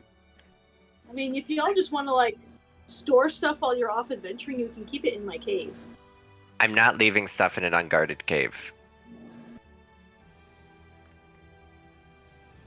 I mean, unless we find something at like a super safe cottage villa or something out in the country, I just figure having somewhere we can store our stuff, anything valuable that we might find while out and about, and also somewhere I can permanently leave a vial of blood that we can just poof back to in an emergency that's safe. A vial of blood? The sword I have opens portals to locations where it drew my blood. Where To you two. where you draw Two your blood. blood? It's very emo. We know. Yeah. Yes. Whose Okay. sword was it? I forgot whose sword this was. Should be my character sheet, right? It tore a rift in the sky and opened up and fell in the desert. You don't know whose sword it was. I thought it looked familiar. It just showed up. Okay. It does look familiar. Like it's Lycosian. Yeah. Well, it's back at your back at the apartment, but it fell out of the sky in the desert, and it can open up a portal to Oh right. any You location. had mentioned you found a Lycosian sword. I didn't know that you had to dry your own blood with it to make it work. Not a lot. It's just like, I mean, it also dumps things into the astral sea. yeah. I still want to figure out how that works. Greg, we need to do more experiments on that. Deal. But just having somewhere we can teleport back to relatively easily, in case of emergency and stuff, is not a bad idea.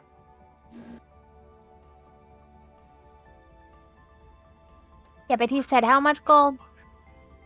7,000. A lot of gold. How much did we get from the dragon and the boss? Because We've got I'm sure we can. 2,500, 3,000. Got about 3,000. Okay, I mean it's something I figure we can long term think about. If we're going to be going out and about a lot, it'd be easier to just not have to hike here every single time if we're going to end up coming back to Fay Harbor. Are we gonna come back to Fay Harbor? I mean, it's kind of a Well, we have the Temple of Ayun here, and they've been helping us with a bunch of stuff. I guess that's true. Spook, Okay, you must fair. like that guy. He has been very valuable, and there's a lot to cover in that library. I'm very torn between my desire to travel and see more roads and my desire to spend half of my life in that library. But at the What same time, if- anything we find that we can't necessarily figure out ourselves, having a bunch of brainiac librarians kind of solve it for us is nice. And at Yeah, the same there's time, that. they do it for free because it's more knowledge and that's what they want.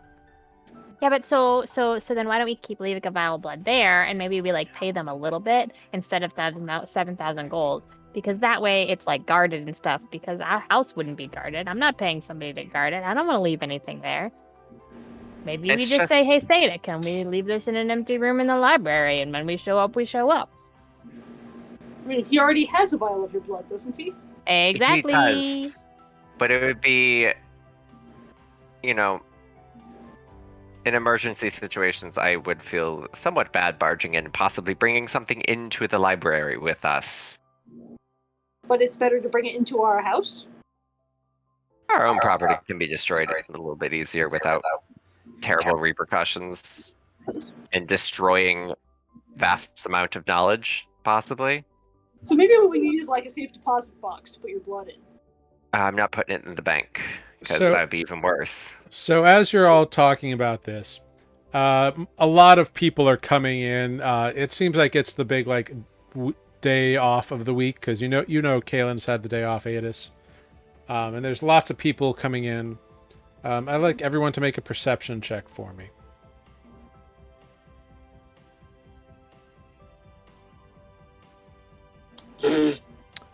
Okay, great, cool. Yeah. Great, yeah. You all just see 30-20. people coming in. Adis, you do notice a couple people like on the other side of the street kind of looking like they might be interested in going in, but it's pretty full. Well, that sucks. And they're kind of like hemming and hawing over it. It's like they're standing there just kind of looking. And they look at each other and they just and the night continues. Your tab ends up coming due. It's about 7 gold per person. Fine. As you take up valuable space at this bar tavern thing. But great. Oh, wait. Does Kalen pay for himself or do I have to pay for him? I mean, he'll pay for himself out of the gold. He does earn a little bit of gold, doing this work, and you also left a bunch with him, so he's got some. Okay. Cool. But it does begin to get late, and you all get that tired feeling. Kalen stands up and kind of holds out his hand to you, Adis. Sure. I'll go back with him. Okay. I left all my armor and weapons there anyway, so. Wait, where are you going? And he Back closes with his Caleb. For Okay. mushy stuff, Greg. For mushy stuff. Oh, okay. Oh, sorry. Yeah, all right. Sure. You see yeah. Kalen kind of like smirk a little bit, but he tries to fight it down. Riggs is like, oh, mystery solved. Okay, got it. So Also look at Anus and he has no weapons and no armor. also true. So you head off with him. The rest of you, are you going to just get rooms for the next 2 weeks, or are you going to pay like every day? Is there a I discount guess we'll get a room. getting rooms? Yeah, Chunk of time. 10 gold per room. Will get you the next 2 weeks. Great. Great. Sold. Cool. Yeah. I still have my own room, don't I? Well, if you want 3 rooms, it's going to be 30 gold. Or, sorry, not 30 gold. It would be 21. It would be 16 gold for 3 rooms. Oh, 10 gold total? Not Oh, sorry. I see what I did there. Yes, 10 gold per room. 10 gold per For 2 room. weeks. Sorry. I messed my own math up. Never mind. I pay for me and defect. Great. Yeah. So the three of you can have your own rooms or whatever. Well, how long is Olive staying before she has to leave town? If you're staying one more night and then just headed out the next day, then you Just might as well room- stay there. Stay with That's Spook. true. Just room with Spoot, and then when you leave, Spoot has an entire his own bed room. for no one to use. There you go. Okay, great. So you get 2 rooms. No At problem. least take the pillows inside your shell. All right. So, yeah. Adis, you and Kalen get back to the place. All your stuff is still there. Like, he locked the door. It's a safe neighborhood. No Well, my stuff is gone. no need to worry. That'd be terrible. But on the walk home, he does hold your hand and kind of, if you don't pull away, he puts his arm around you and walks home with you. I won't pull away. It's fine. So It's fine. non So whatever. so you get in to the place. He bolts the door. It was nice spending a day together. Yeah. Sorry, it was a lot of just errands, but After I had a good time. good after so long without you, we could do laundry all day, and I'd be happy. I hate doing laundry. Well, then we should get you out of those clothes. You bald Oh shit! And he gets real close to you, and we fade to black. Mushy stop. Out, wow. That was smooth. Damn. If only I was that smooth in real life. Clearly you are. So now we're going to roll some downtime stuff that y'all been anticipating towards. If Olive leaves, then you don't have to do any rolling for anything, because Greg was going to help with the healing potions. All right. I'm not proficient in the thing necessarily. I think last time Okay. Yeah, I'm the. I was like okay, rolling so to learn. yeah, you would definitely have to be proficient to help. I'm the herbalism. So if you're going to stick around for a few days, so you got to stick around for like a week, but that's fine. I will stick around for a few days to make sure that they are set up. I don't want to. Yeah, totally. Run Cool, off cool, with cool, my cool. healing spells and leaving them all. Great. So you already know how to do this and all this stuff. You've acquired all your components and all that. Cool. So I am just going to need, for each potion, I will need, because you've already crafted one, it's just a single check. So for each potion, I need either an herbalism or an arcana check from you, Spoot. With Olive's assistance, it can be done at advantage. So go ahead and make 3 or 4 herbalism checks. Herbalism isn't one of the choices. You click your herbalism kit, it should ask you for a query, and then you can pick your skill stat. So, Yeah, so should, but I mean, it can be, it's your wisdom plus your proficiency. So like any of the skills that are wisdom and proficient in would also work. I see. So you just do medicine then. Yeah, Yeah. it could just be your medicine because that's the same thing. But we can also like add an herbalism skill onto your character sheet. Yeah, I forgot to do that from last time we talked about this. So it's rolling double with doubles.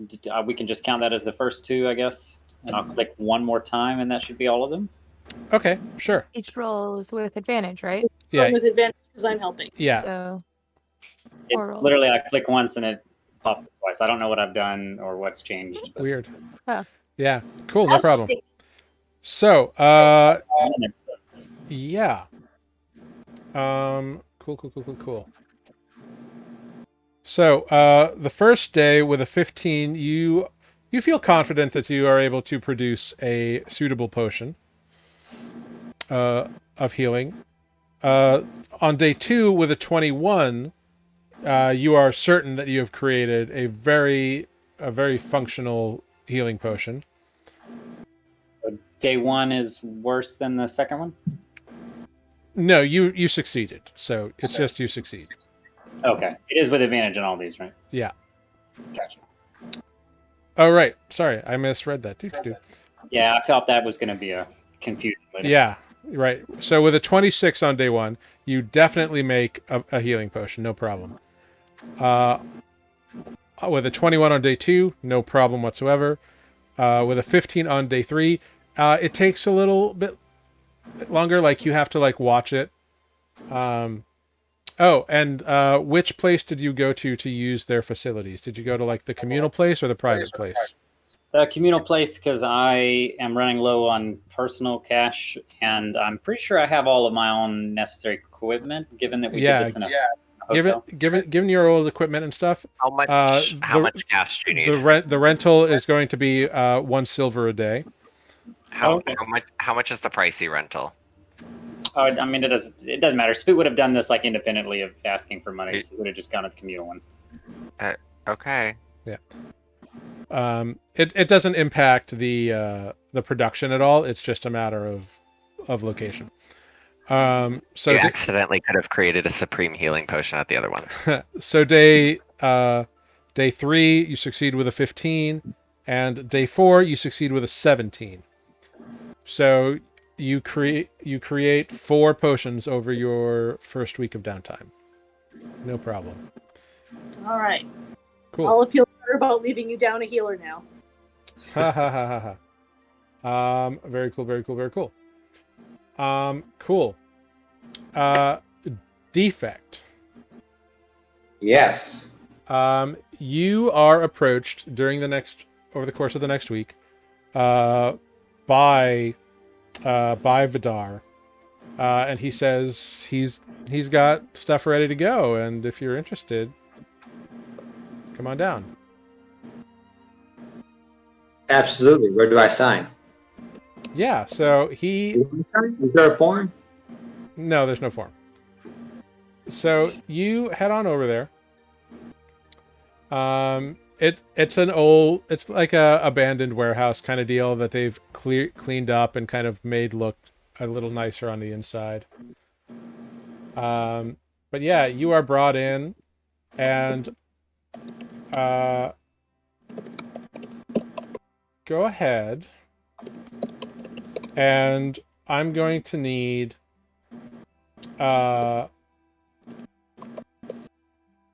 sorry. So I'm going to need an athletics check.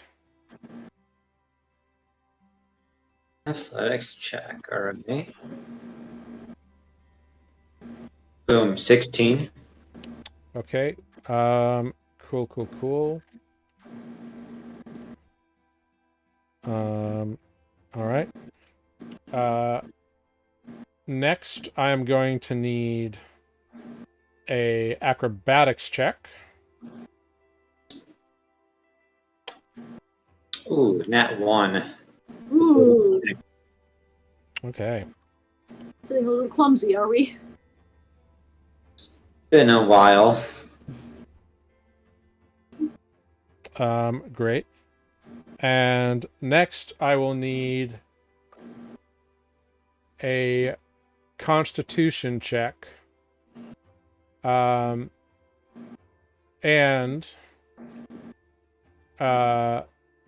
you can have a bonus of 1 hit die.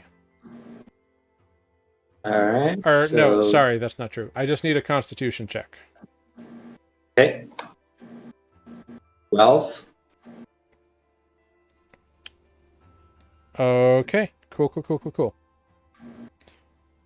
So now, if you want, you can replace one of those rolls with an attack roll.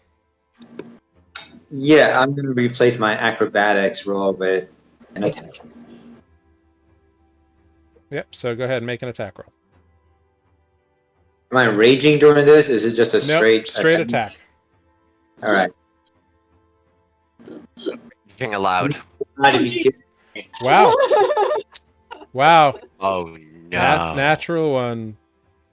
The natural one was replaced with another natural one. Wow, that's crazy. Wow. Yeah. Maybe Fight Club is not for defect. Someone told Defect to throw the game, is what I think happened. Someone's making a lot of money off this fight. Yeah, if I know he's fighting, Terrible. there may be some headache. It's Grig, secretly the mastermind that's behind it. Okay. I hope I didn't invite you guys to the first match ever. Okay, so here's what happens over the week, Defect. You go in for a couple matches. Your first match, you are fighting this big, brawly, like, scarred, sailor-looking dude. And surprisingly, he just beats you up. He just pummels you, and he wins. The next time you go up, it's like the next day you've barely had a chance to recover, and this willowy slip of a girl, she looks really young. She's just darting around, and you get so dizzy during the fight that you just can't land, and you trip and you fall, and she pins you. She just outmaneuvered you. And the third bout of the week, you're exhausted, you're humiliated, and you just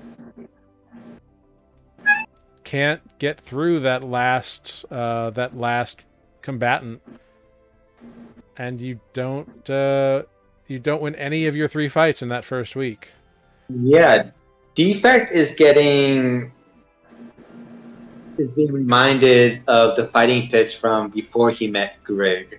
It was like losing fight after fight after fight. So, yeah, not a good week for Defect.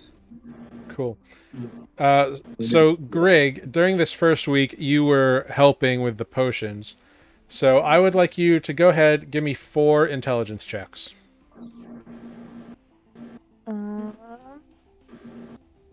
I can read. 1, 2, 3, 4. Oh. All right. So, Bad face. with a 22 on the first day, you think you pick up a couple of tricks. But then the next 3 days, the next 3 attempts, you can't really learn anything. You get distracted, or something happens while you're out of a room. It's just not a good investment of time. And that brings us to Adis. Adis, what do you want to do during this first week of downtime? Once the lights come back up. You're just jealous.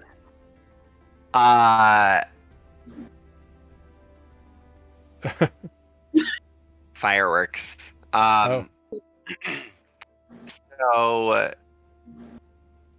I think I saw Kalen do that triple arrow trick on his bow, and I kind of want to learn that one. All right. If possible. Cool.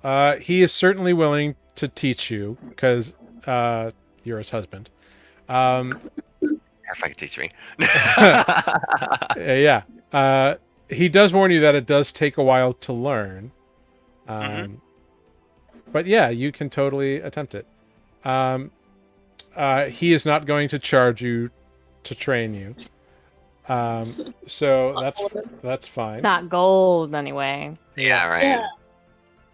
I'll have to just do the laundry every day. He'd probably be okay with it. Cool. So, yeah, there's not really a role for this. What's your intelligence modifier? Just out of curiosity. I think 13. Yeah. So you have a +1 modifier. Yeah. All right, cool. Yeah. Very cool. Oh, how about that? Shocking, because I normally play characters with a -1 modifier. Yeah, so for that first week of training, a couple of complications come up. Kalen gets called away, so it's a little jiggity. You don't get too much on the first week. He does try to explain things, but without being shown and physically having him there to guide you, it's a little more difficult. But it does work. Actually, you know what? Hold on. Why don't you roll a d10 for me?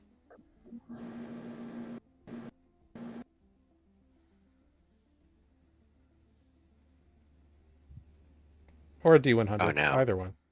Okay, with a 4? Alright. With a 4, when they come to like ask Kalen to work longer hours, he says he can't. He's got other commitments. So he's able to train you successfully that first week. So good job. Okay. I was like, oh no, 40%. Very cool. All right, so we go into week 2 of downtime. Olive, are you sticking around for this week, or are you departing? I guess I'm departing. I've done the things I needed to do. I made my healing potions and I got my new armor and Okay.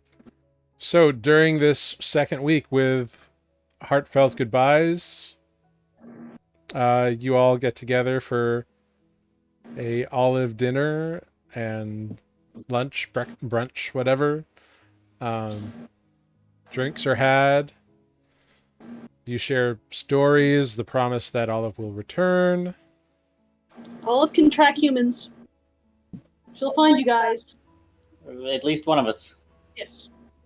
Yeah. Stick together and I'll find y'all. Yeah. And so Wait, that means I have to stick around him? so the last Maybe round so. comes around. Yeah, so the last round comes around.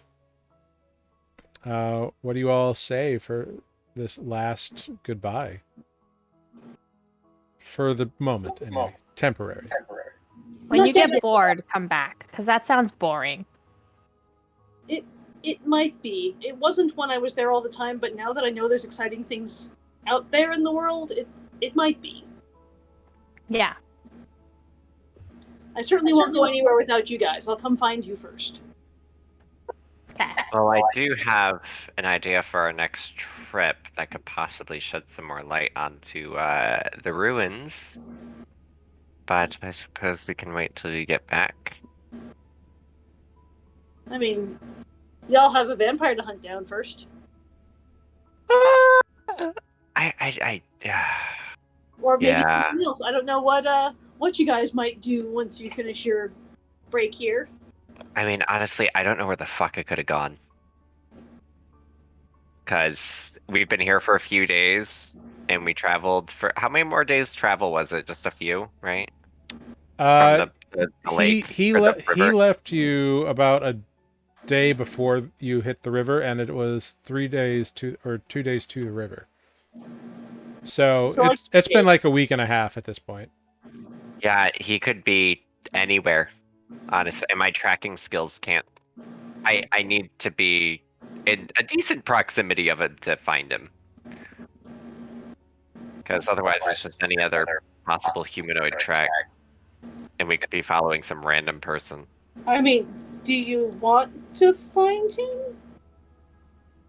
I don't think that he should be let loose on the world, but at the same time, it's like, where the hell do we begin? Because if We don't know what species he was, do we? He was undead. That's not a species.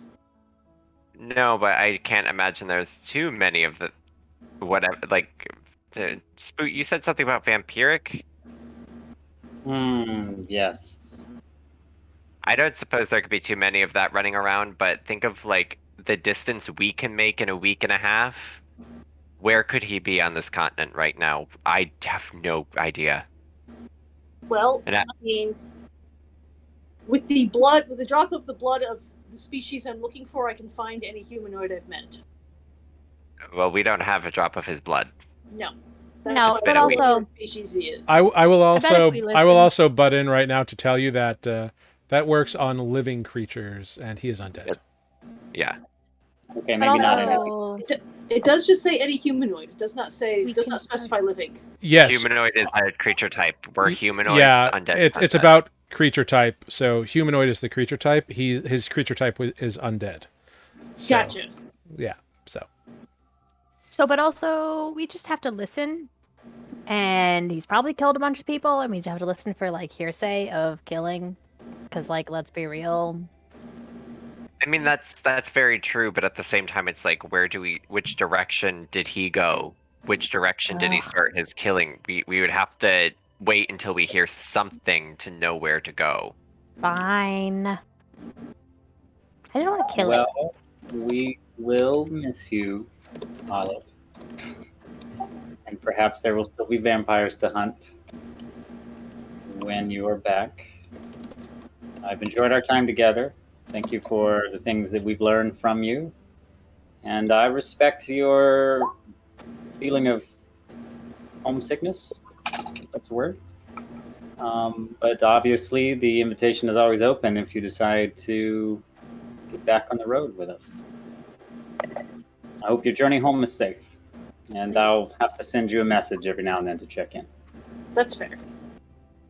I don't. Defect would also approach Olive, and in a rare moment of being more wordy than he usually is. Oh, it's disturbing. Right? Yeah. It's humaning. When you first came, Olive, I was lost. We have only recently lost a member, someone who I thought I could protect.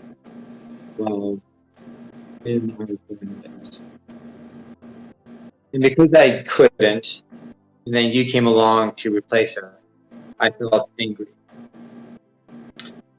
And I apologize if I came off as rude to you. You are in fact a good fighter, Olive. Thank you, Defect. We'll miss you. I'll miss you too. Like a little side pocket pops out, and he takes out the 5 Stages of Grief book that he bought so long ago. And he'll hand it to Olive and say, I bought this book to help me, but quite frankly, I didn't get past stage 1. But that's okay. Was that rage? That was rage. Which I find to help me a lot in combat. But nonetheless, perhaps you can take it, either to remember me by, or a kindling for your next campfire. All right, I will take your book and take it back to my cave and shelve it carefully when I get there. And just remember, Olive, you fight best when you're the snake. That's fair. Snake. Fair. Strike hard, strike fast, no mercy. Strike hard, constrict harder. Strict harder, don't let go. The no mercy part makes Boots' eyebrows go up just a little bit. Greg is just nodding along. We'll Getting to have a sit-down talk with members of the party. we'll get to Spoot. Don't worry. So Terrible moral compass. the send off for Olive goes well. You all have a great time, and the next morning, Olive departs Fay Harbor. So we go into week 2 now of downtime. What is it that Defect wants to accomplish in week 2? Oh my god. I know. I had a horrible week of fighting, so maybe he wants to change it up a little bit. Was there anyone at this fight club that he could approach and perhaps get lessons from in being a better fighter? Yeah, So, Not Defect sure. becoming a monk. Go ahead. Make an investigation check.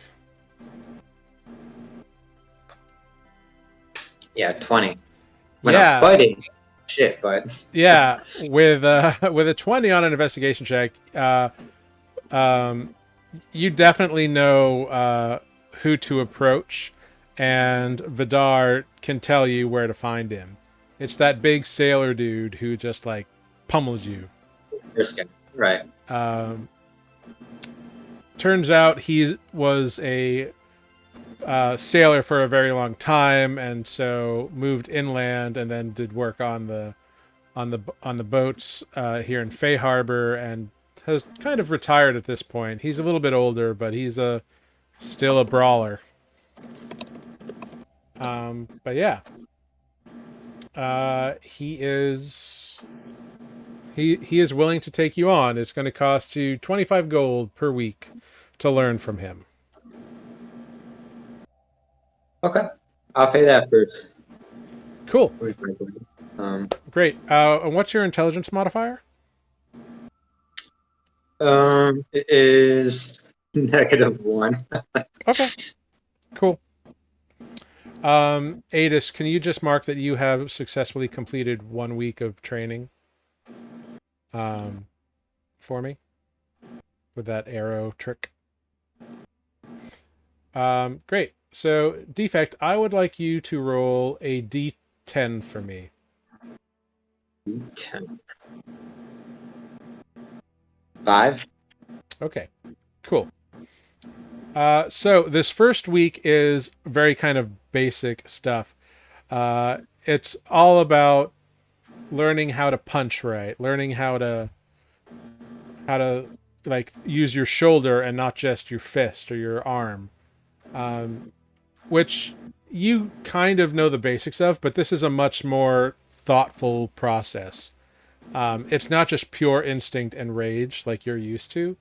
It's much more methodical to it, like gauging your enemy, figuring out where they're going to be instead of where they are. But you pick it up all right, and so the first week goes pretty smoothly and successfully without too much of an issue. Is there a way? Well, I'm sorry. First of all, what's his name? His name is Gron. Wrong. Gron. Grawn. Gron. Awesome. Is there time during these lessons that I can go back to the fight club and like try to implement these? No. Nope. It's all day, every day training. Okay. All right. You're a tired Warforged. Yeah. Yep. Although if it's possible, at the end of my training sessions, if it's possible to like take a step outside the city, just to like kind of walk outside and nearby? Oh yeah, yeah. Would it? You can definitely go for walks. That's fine. Right. Just to like clear your head and kind of like run through the run through the grass near your bare feet and whatever. Okay. Cool. Spoot, what are you up to in week 2? I think I maybe would have checked in with Grig to see if they were interested in any more draconic, like no pressure. Seems like Defect is maybe a little busy. I know he could possibly be another teacher. I think I would offer maybe like the Augury set, because I had said before, like, hey, if you want to play around with carving these up, I can just leave these out. Otherwise, there's nothing else like a group activity. I'll probably just look into doing maybe my own personal research at the library / a whole bunch of like meditating and reflecting and prayer kind of on the past journey. Okay, cool. So first of all, Grig, Spoot approaches you asking you about if you want to learn Draconic. I mean, yeah, I do still want to learn Draconic. Do you mean like? Cool. What do you mean? Like, do I have to do it all day? What? Well, we could probably set aside some time each day to do a lesson. So essentially what this will be is it will take a certain amount of time. It will be like that will be your activity for the week. Essentially, it's your downtime activity. So you don't have to do it, either of you, but it's essentially like you're spending intensive class lessons because it's a very complex language. I mean, sure, if you want, but also like, if you have other things to do, we got time, I guess, I mean, like the library, you seem really into that. Yeah, I mean, it wouldn't take all day to do the classes, though, right? The lessons, or is that the idea? Mechanically, it's like you're spending the week teaching a class. I gotcha. So I know that you've already been like kind of here and there learning Draconic, Grig. So I would credit you like 1 week already, from whatever the total time it would take would be. If there's nothing else Grig wants to do, then that's fine with Spoot, because presumably we'll come back here again, or Sada's doing a lot of the research. And using Spoot as an instructor, he's volunteering his time, means you won't have to pay someone to learn from. Yeah. No. We didn't say it would be free. Oh, okay. Just kidding. No, we could do that. Let's do it. Great, cool. You're down. I could think of something, but So sounds like fun. What's your intelligence modifier, Grig? 4. Before we get started, I think Spoot might remind Grig that they had some ambition of making new items, and if I'm taken away from that time, what's the bigger priority? You mean making my infuse items thing? I can do that every day normally. Oh, okay. Yeah. Okay. So your intelligence is a 4, you said? Yeah. Cool. That's MRT. Yeah. Great. So go ahead. Greg, because you are the one learning here, go ahead, roll a d10 for me. Okay. 7. All right, cool. So on this first week, spending that time with Spoot, the two of you build on the foundation you've already learned, and you get pretty far into your studies. So well done. You can go ahead, record that you have successfully completed a week of Draconic training. Adis, week 2. Week 2 for you. Are you going to keep at instructables here to learn this trick shot? Yes. Cool. Go ahead, roll a d10 for me.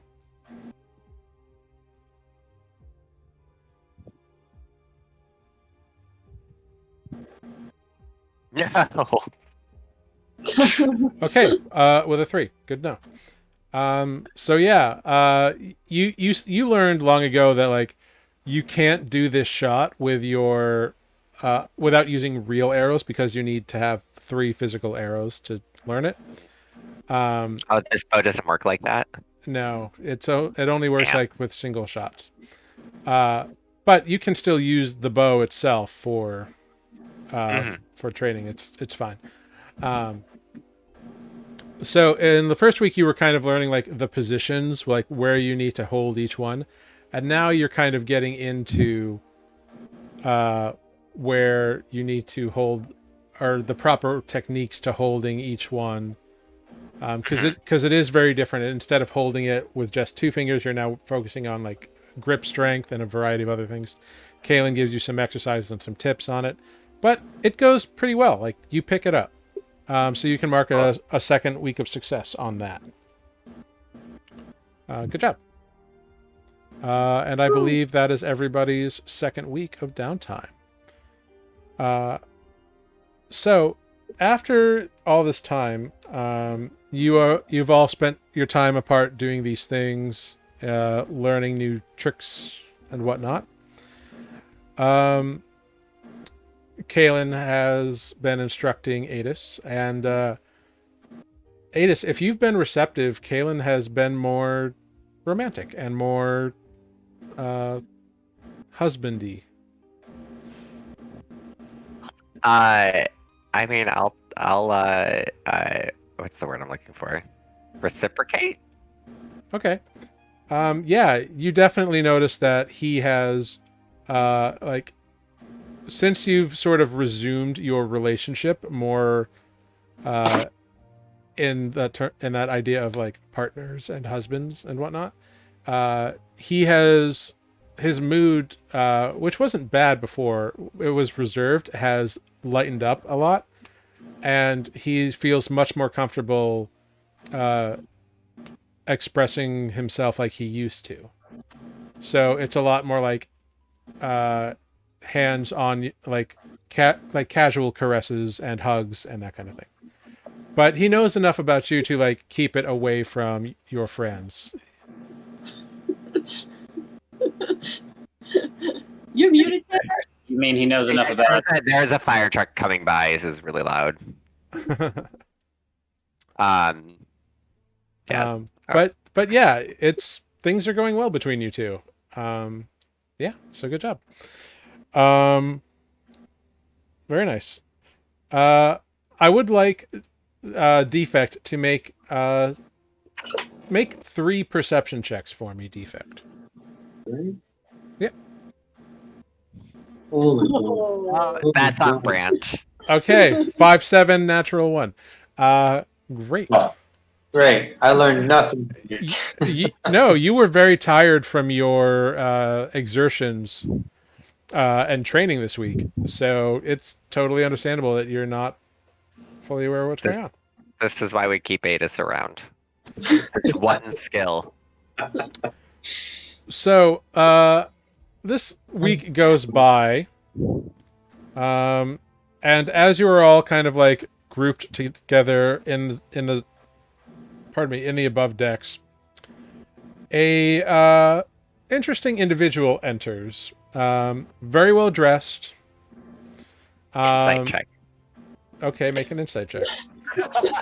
On their clothes? Everybody is suspicious. Are you sure you're walking in that door casually? I think not. Yeah. Yeah, no. What species they are yet? Do you want to make an insight check on just this random guy walking through the door? Not yet. Can. Okay. Well, he walks through the door, and so he's wearing like, I guess like traditional, like what you would consider like butler garb, like a buttoned frock coat, very long, pants with highly polished boots, kind of cuffed collars, almost nautical looking in a way. But he immediately finds you all and walks himself over to the table of the 4 of you and Kaylin. And Uh, sus. Greetings. I understand that you are the group of individuals who did some work for the archivist recently? Yes. Who's asking? Excellent. And he pulls out a scroll and hands it to you, Adis. Okay, I'll take it. Thank you for your attention. And he turns around and walks away. And Does it walks have out. is it an anthrax skull? It is not an anthrax scroll. Damn. There is no white paper. Oh no, I've not been served. Not that. It's a paternity suit. Hey, What? surprise! Adis didn't even know. Um, I feel like there's a lot to unpack. yeah, there's there. a lot to unpack.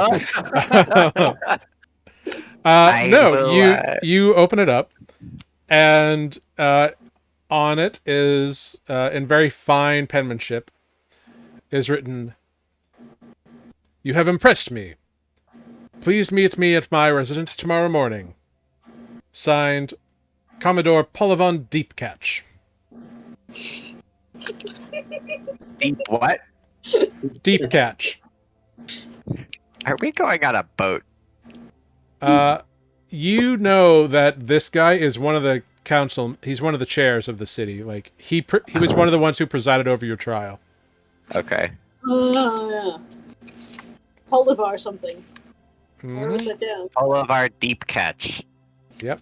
Well, I guess we are going to go see one of the chair members in the morning.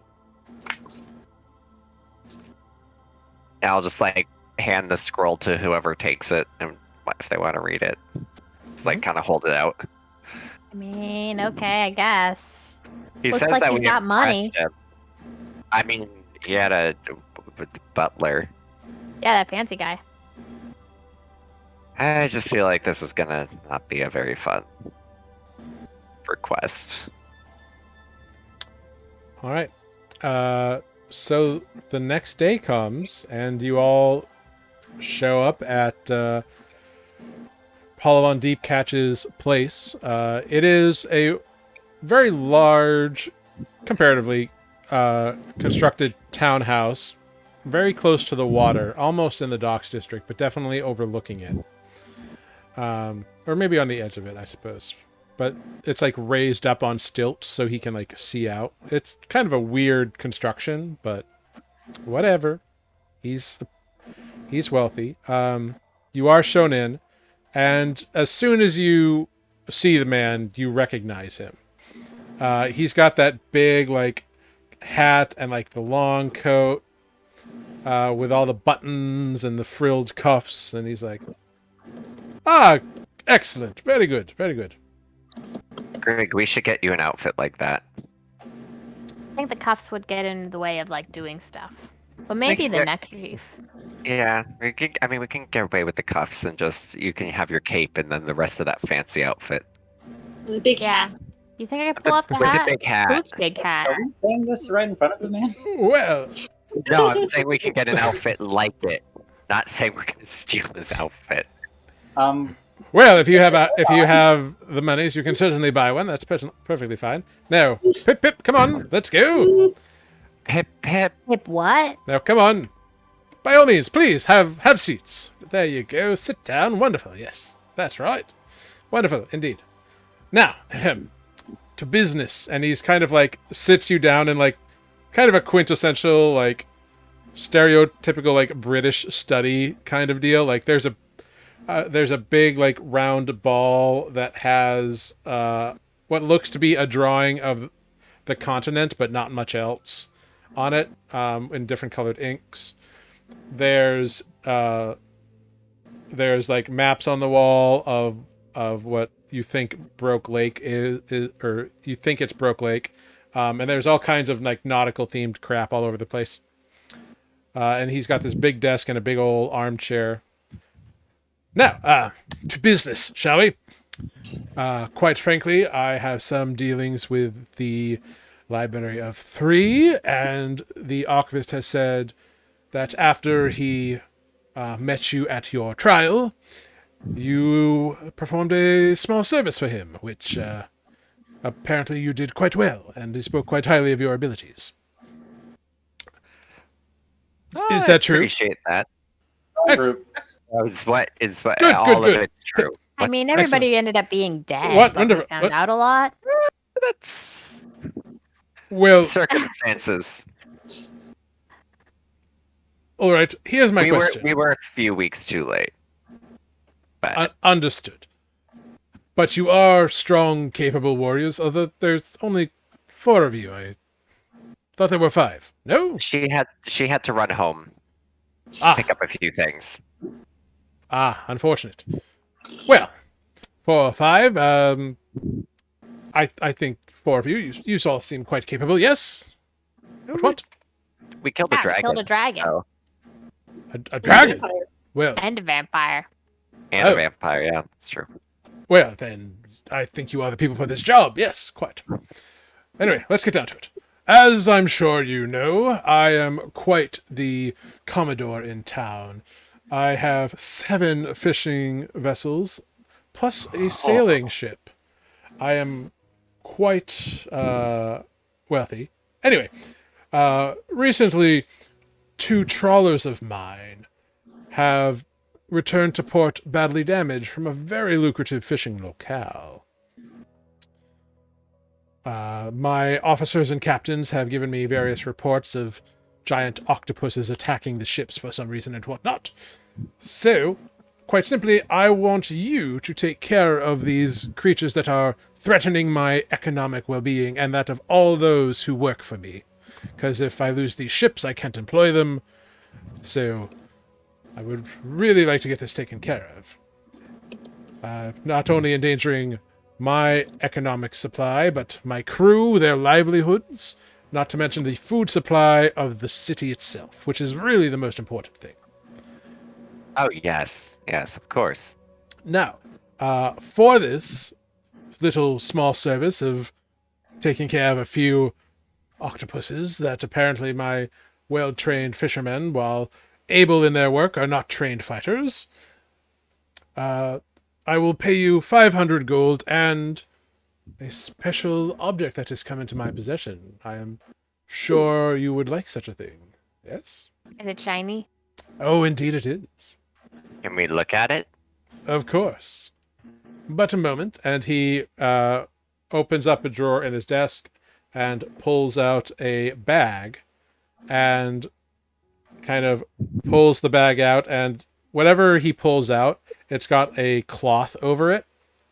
He says, and he removes the cloth, and he holds up like a fist-sized orb of glass or clear crystal or something. Like orbs. What is that? This, my good fellow, is actually called a drift globe. What it does is, if you know the correct words, you can have it emit light in dark places. And it will hover wherever you put it, unless you move too far away, in which case it will then follow you. So you can't lose it. That'd be useful for the 2 that can't see in the dark, and I look at Defect and Spoot. Mhm. Now, this is a very rare and wonderful item, and came to me through very shrewd business deals a while back. But since I'm not much of a cave spelunking individual, I thought instead of selling it on open auction, I would offer it to you in tandem with this cash reward for this service. Now, I got nothing better to do. excellent! I like that. I like killing monsters. Wonderful. I mean, some monsters. Some people think goblins are monsters. Did you know that? Of course. And then he immediately stands up, says, "Follow me. I will lead you to the captain." And, Oh, we're going now. Okay. well, you've accepted the job. It's early morning. Got to make the tide, don't you know? Is there going to be breakfast on the ship? Do we have breakfast? You ate breakfast. Okay. Kaylin, Kalen gets up before you for work, and so he definitely made you breakfast. Okay. And then he made you food. Uh, Just kidding. Bushy stuff. Woo. Oh, Anyway, so, yeah, he's like, yes, right this way. And he kind of like picks up a walking stick and starts like marching out the door in a very like maritime regimented fashion. So you all get down to the docks and he shows you to a sailing ship. And you can see the name written on the back in like fancy calligraphy. It is called the Prevailer. He marches right up the gangplank and calls for Captain! Captain, if you would be so kind! And immediately this woman comes walking down.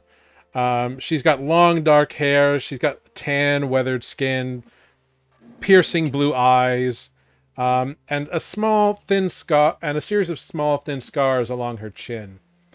Probably from something when in her youth or whatever. But she comes up and she's in a kind of like, as they say, she looks very shipshape and Bristol fashion. She's very done up. She's got her coat buttoned. Ah, Commodore, what can I do for you? Well, Captain, allow me to introduce the do you have a working name or not? Big and the Misfits, also known as idiots. People call us idiots a lot. I gotta say, Okay. Well, these individuals, Captain, will be the ones taking care of that little problem for me. For us, really. So if you would be so kind as to prevail yourself and your fine ship to the task, as it were. Of course, sir. Happy to. We'll take care of them. No problems whatsoever. Excellent. Thank you, Captain. And this, of course, is Captain Orna Windalong. And she will be your captain for this venture. The ship is hers to command, and she knows all the details and will get you sorted out. No problem. Easy enough. We're Hey, on a what? boat now? We're on a boat. We're going on a boat now? Of course, the tide is with us, yes? Yes, Commodore, the tide is actually with us. Are you joining us? Oh, absolutely not. I have far too much going on. But, Captain, I trust you and your crew implicitly, so make sail and make haste. Toodle pip! And off he goes. Okay, bye. He just kind of waves over his head on the gangplank, kind of waving his walking stick behind him. Some character. So, hello. As the Commodore said, I'm Captain Orna Windalong. May I have your actual names, please? I'm spooked. Spoot, Rig. Grig, Correct. Defect, oh right, there's only 4 of us. I'm Adis. Adis. Got all Excellent. of us in here. Well,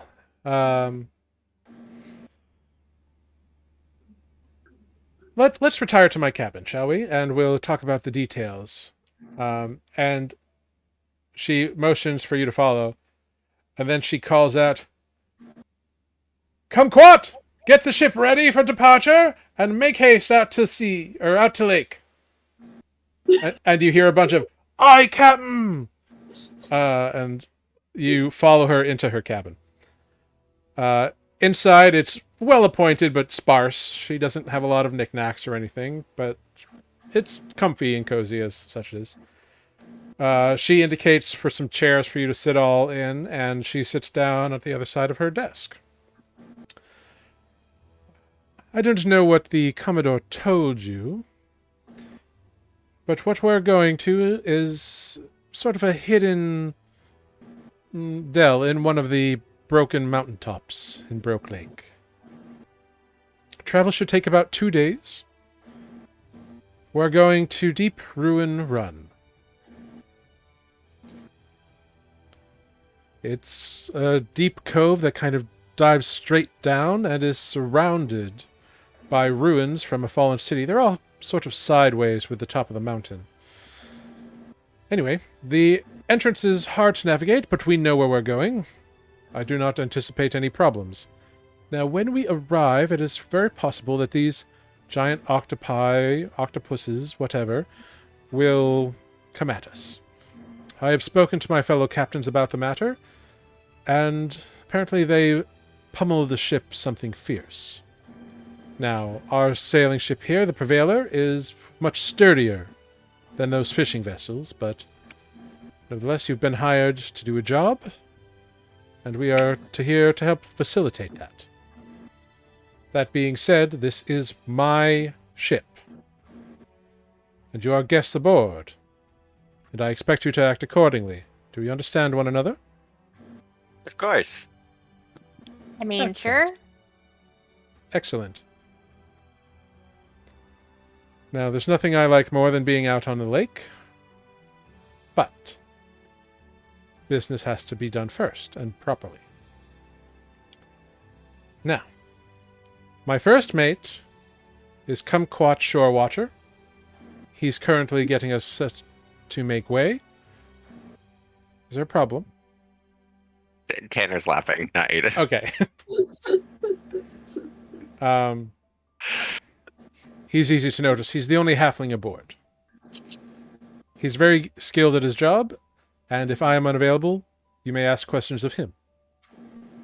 I bet he's making 11s. Now, Huh? Now, do you have any questions? No, I just need to know what I'm firing arrows at. That's about it. The giant octopuses. I just. No, why they're figure. attacking? How many are there? I don't know. I haven't been there yet. Who draws a picture? It looks kind of like this. Yeah, tentacles. What? Yeah, what's it? Have I seen an octopi? I honestly can't know. Has Greg seen an octopus? Probably not.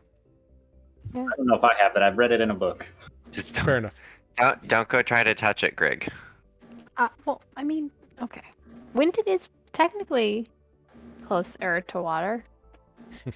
Yeah, I don't know. Blah, blah. So, no questions then? Well, shall we head about? Let us head on to deck then. And she leads you out of the office. And you can see people are throwing off lines, pulling up the last gangplank, dropping the sails, pushing away from the dock, and as you exit, you are coasting slowly away from the docks themselves, and you see Fay Harbor getting farther and farther away in the distance as the crew is running around doing things. A couple things to note. On the main deck here, kind of towards the center of this single-masted sailing ship, you do see what looks to be some kind of crazy catapult. And on the bow deck, you do see what appears to be an extremely large crossbow, which gives the impression that this ship is able to defend itself. And you can see that there are bits that are reinforced with like metal wrappings around the railings in certain places. And the captain calls out orders as you are all like standing by here on the back deck. And within a few moments of the final few preparations, drop the mainsail! And down it comes, and it catches the wind, and away you all start heading at a fair clip over the fairly still but slightly choppy waters of Broke Lock. Or Broke Lake.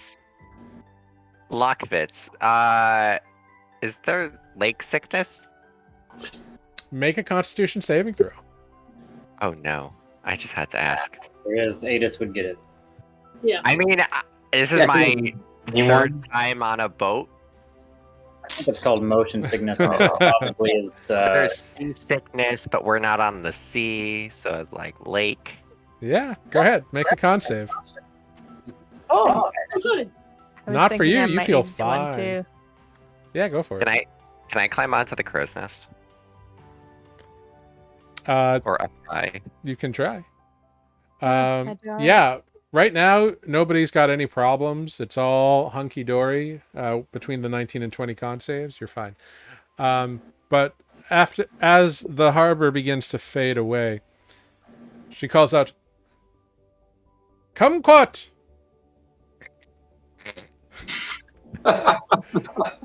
And sure enough, a short little halfling individual comes on over, and he's actually very thin. He's got like a blue vest on and like a tri-corner hat with a big feather coming out of it. "Aye, Captain! What can I do for you?" "Please find a berth for these individuals." "Right you are, ma'am. No problem at all. Come on, you lot." And he brings you down, and he finds you 4 hammocks to sleep in. All right. My name's Kumquat Shore Watcher. I'm first mate here on the Prevailer. So if y'all be needing anything, you just let me know. All right. And if you have any questions, come find me. The crew's all about their job, but these 4 hammocks here, yours, no problem at all. Could I get up to the crow's nest or some high vantage point? Sure, follow me. And he like nimbly like leads you to the bottom of the crow's nest and the rigging, and he calls up, "Blimey! You got a friend coming up for you." "All right." His name's Blimey. Yeah. I love it. All right. Well, you just hang on to that netting real tight. Don't let it go, otherwise you'll end up in the lake. And yeah, have fun.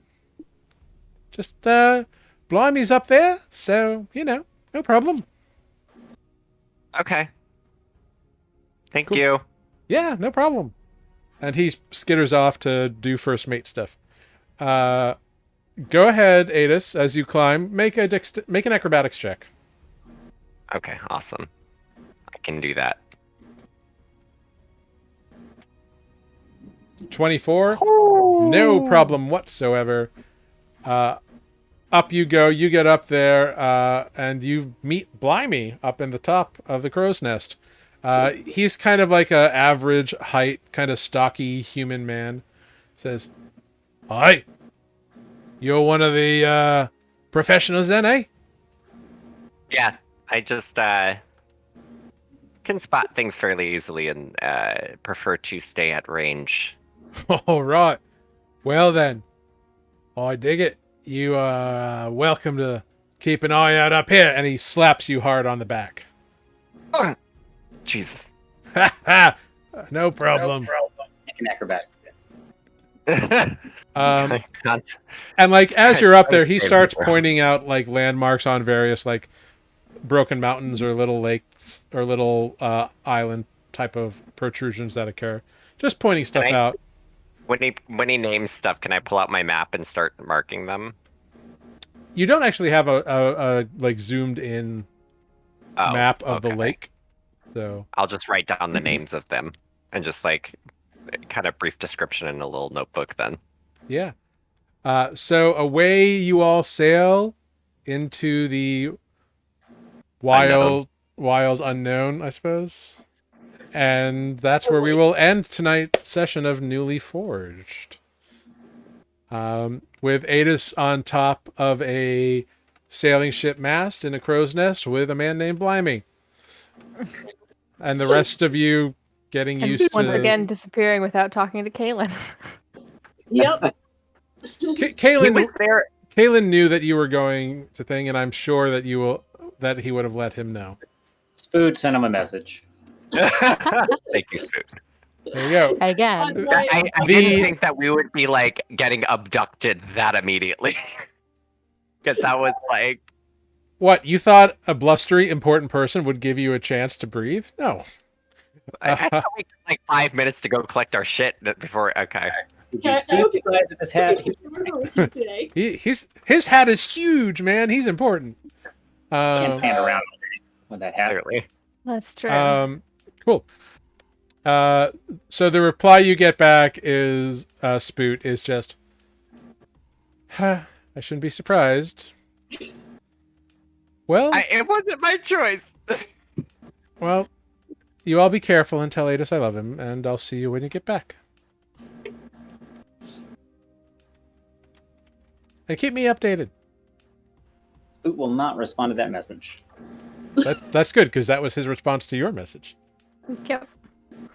Good. We need to teach Caleb sending. You need You can try. level, sir. Great. Please don't make my husband a holy man. I don't need that. Would that be funny? Well, good job, y'all. You successfully completed quite a bit of training, actually. Well done. So good job. And now you are sailing off into 2 days of The sailing, and then whatever you find at this deep ruin run. So good job. Let's go around. Walking down the street by herself. Yeah. Olive is unfortunately walking. Actually, you've probably made it to your cave by this time, so you're. I doing assume whatever you want can to do. fly. No? Not yet. One more Whoa. level. Yeah. You could have swam through the lake, though. I can swim. Or you could be some sort of fast-ass land creature. Also true. Also true. Wow, that was thunder. Cool. Well, indeed, sadly, Sarah has to depart us for a little while. Real life has prohibited her from being with us for the next few weeks. So sadly, we will be down in Olive. Hopefully, you get to come back soon, AP. I hope so. Yeah, So, yeah. But it'll be great. And in the meantime, we'll be missing you. I'll watch you guys. Hey, can't ask for more than that. But let's Watch go our around and say Chuck-ups. let's go around and say our goodbyes. Let's start up in this corner with Spoot here. Goodbye. Thank you for watching, and yeah, see what kind of nautical nonsense we get into next week. Not the Maybe we'll nautical have- nonsense. Maybe Yeah. we'll have a different name. Who knows? And moving on down to the man of the hour, Adis. Thank you for watching, guys. Sorry for my constant laughter at inappropriate jokes, because I had many of them flowing through my mind with a lot of those sailors, Sailors are ridiculous. especially You name the one, octopus in that sturdy ship. you name one halfling kumquat, and this is what happens. You chose that. You did that to yourself, I did, but because we are children. I know. I was thinking it was a cute little fruit, and It whatever. is a fruit. It That's is what a I fruit. think of still. Is the Um, rest of the crew named after fruits? Because this is amazing if it is. This is a theme that needs to continue. You've only met Captain Orna and And Blimey. Kumquat and Blimey. So Pineapple Pete, get over here. who knows? Not that. But moving along next to Olive. Okay, that's me for a few more minutes. Thanks, y'all. I'm gonna miss you guys. I'll watch you and, probably pop in and make inappropriate jokes to make y'all laugh. Wonderful. But see you in a few weeks, I hope. Yes. Me too. You'll come back. Yeah. And if you all have anything you want to plug, you can plug things. Just that book I keep plugging. The Kingdom of Grimsby on the Cattail Press, available through Drive-Thru RPG. Excellent. Moving along to Greg. That's It was a something else, but I me. forgot what it was. So Yeah, I have not held up my end of the bargain. I have not played Tales of Far Hollow in the intervening week, but I do own it. I swear, I do. I got it. So that's still my plug, but I have no further information, just that it's made by a friend of mine. And that's all I think. Cool. And Thank you. Defect. Bye. Thank you guys for watching, and we'll see you next week. All right. And I have been Jared, your dungeon master here. Thank you very much for joining us here on Newly Forged. Thank you, I've Got It, for keeping chat lively. We're going to rage some Critical Bard here. You can catch all of our old episodes on YouTube. You can follow us on Facebook, Twitter, Instagram. And, you can catch Matt and I on our podcast, Mid-Level Adventurers. And hopefully we'll see you back here next week. So goodbye, everyone. Have a wonderful week, and happy end of Pride Month to everybody who's cool like that. So goodbye, y'all. bye. Who's cool like that? Bye. Bye. Peace.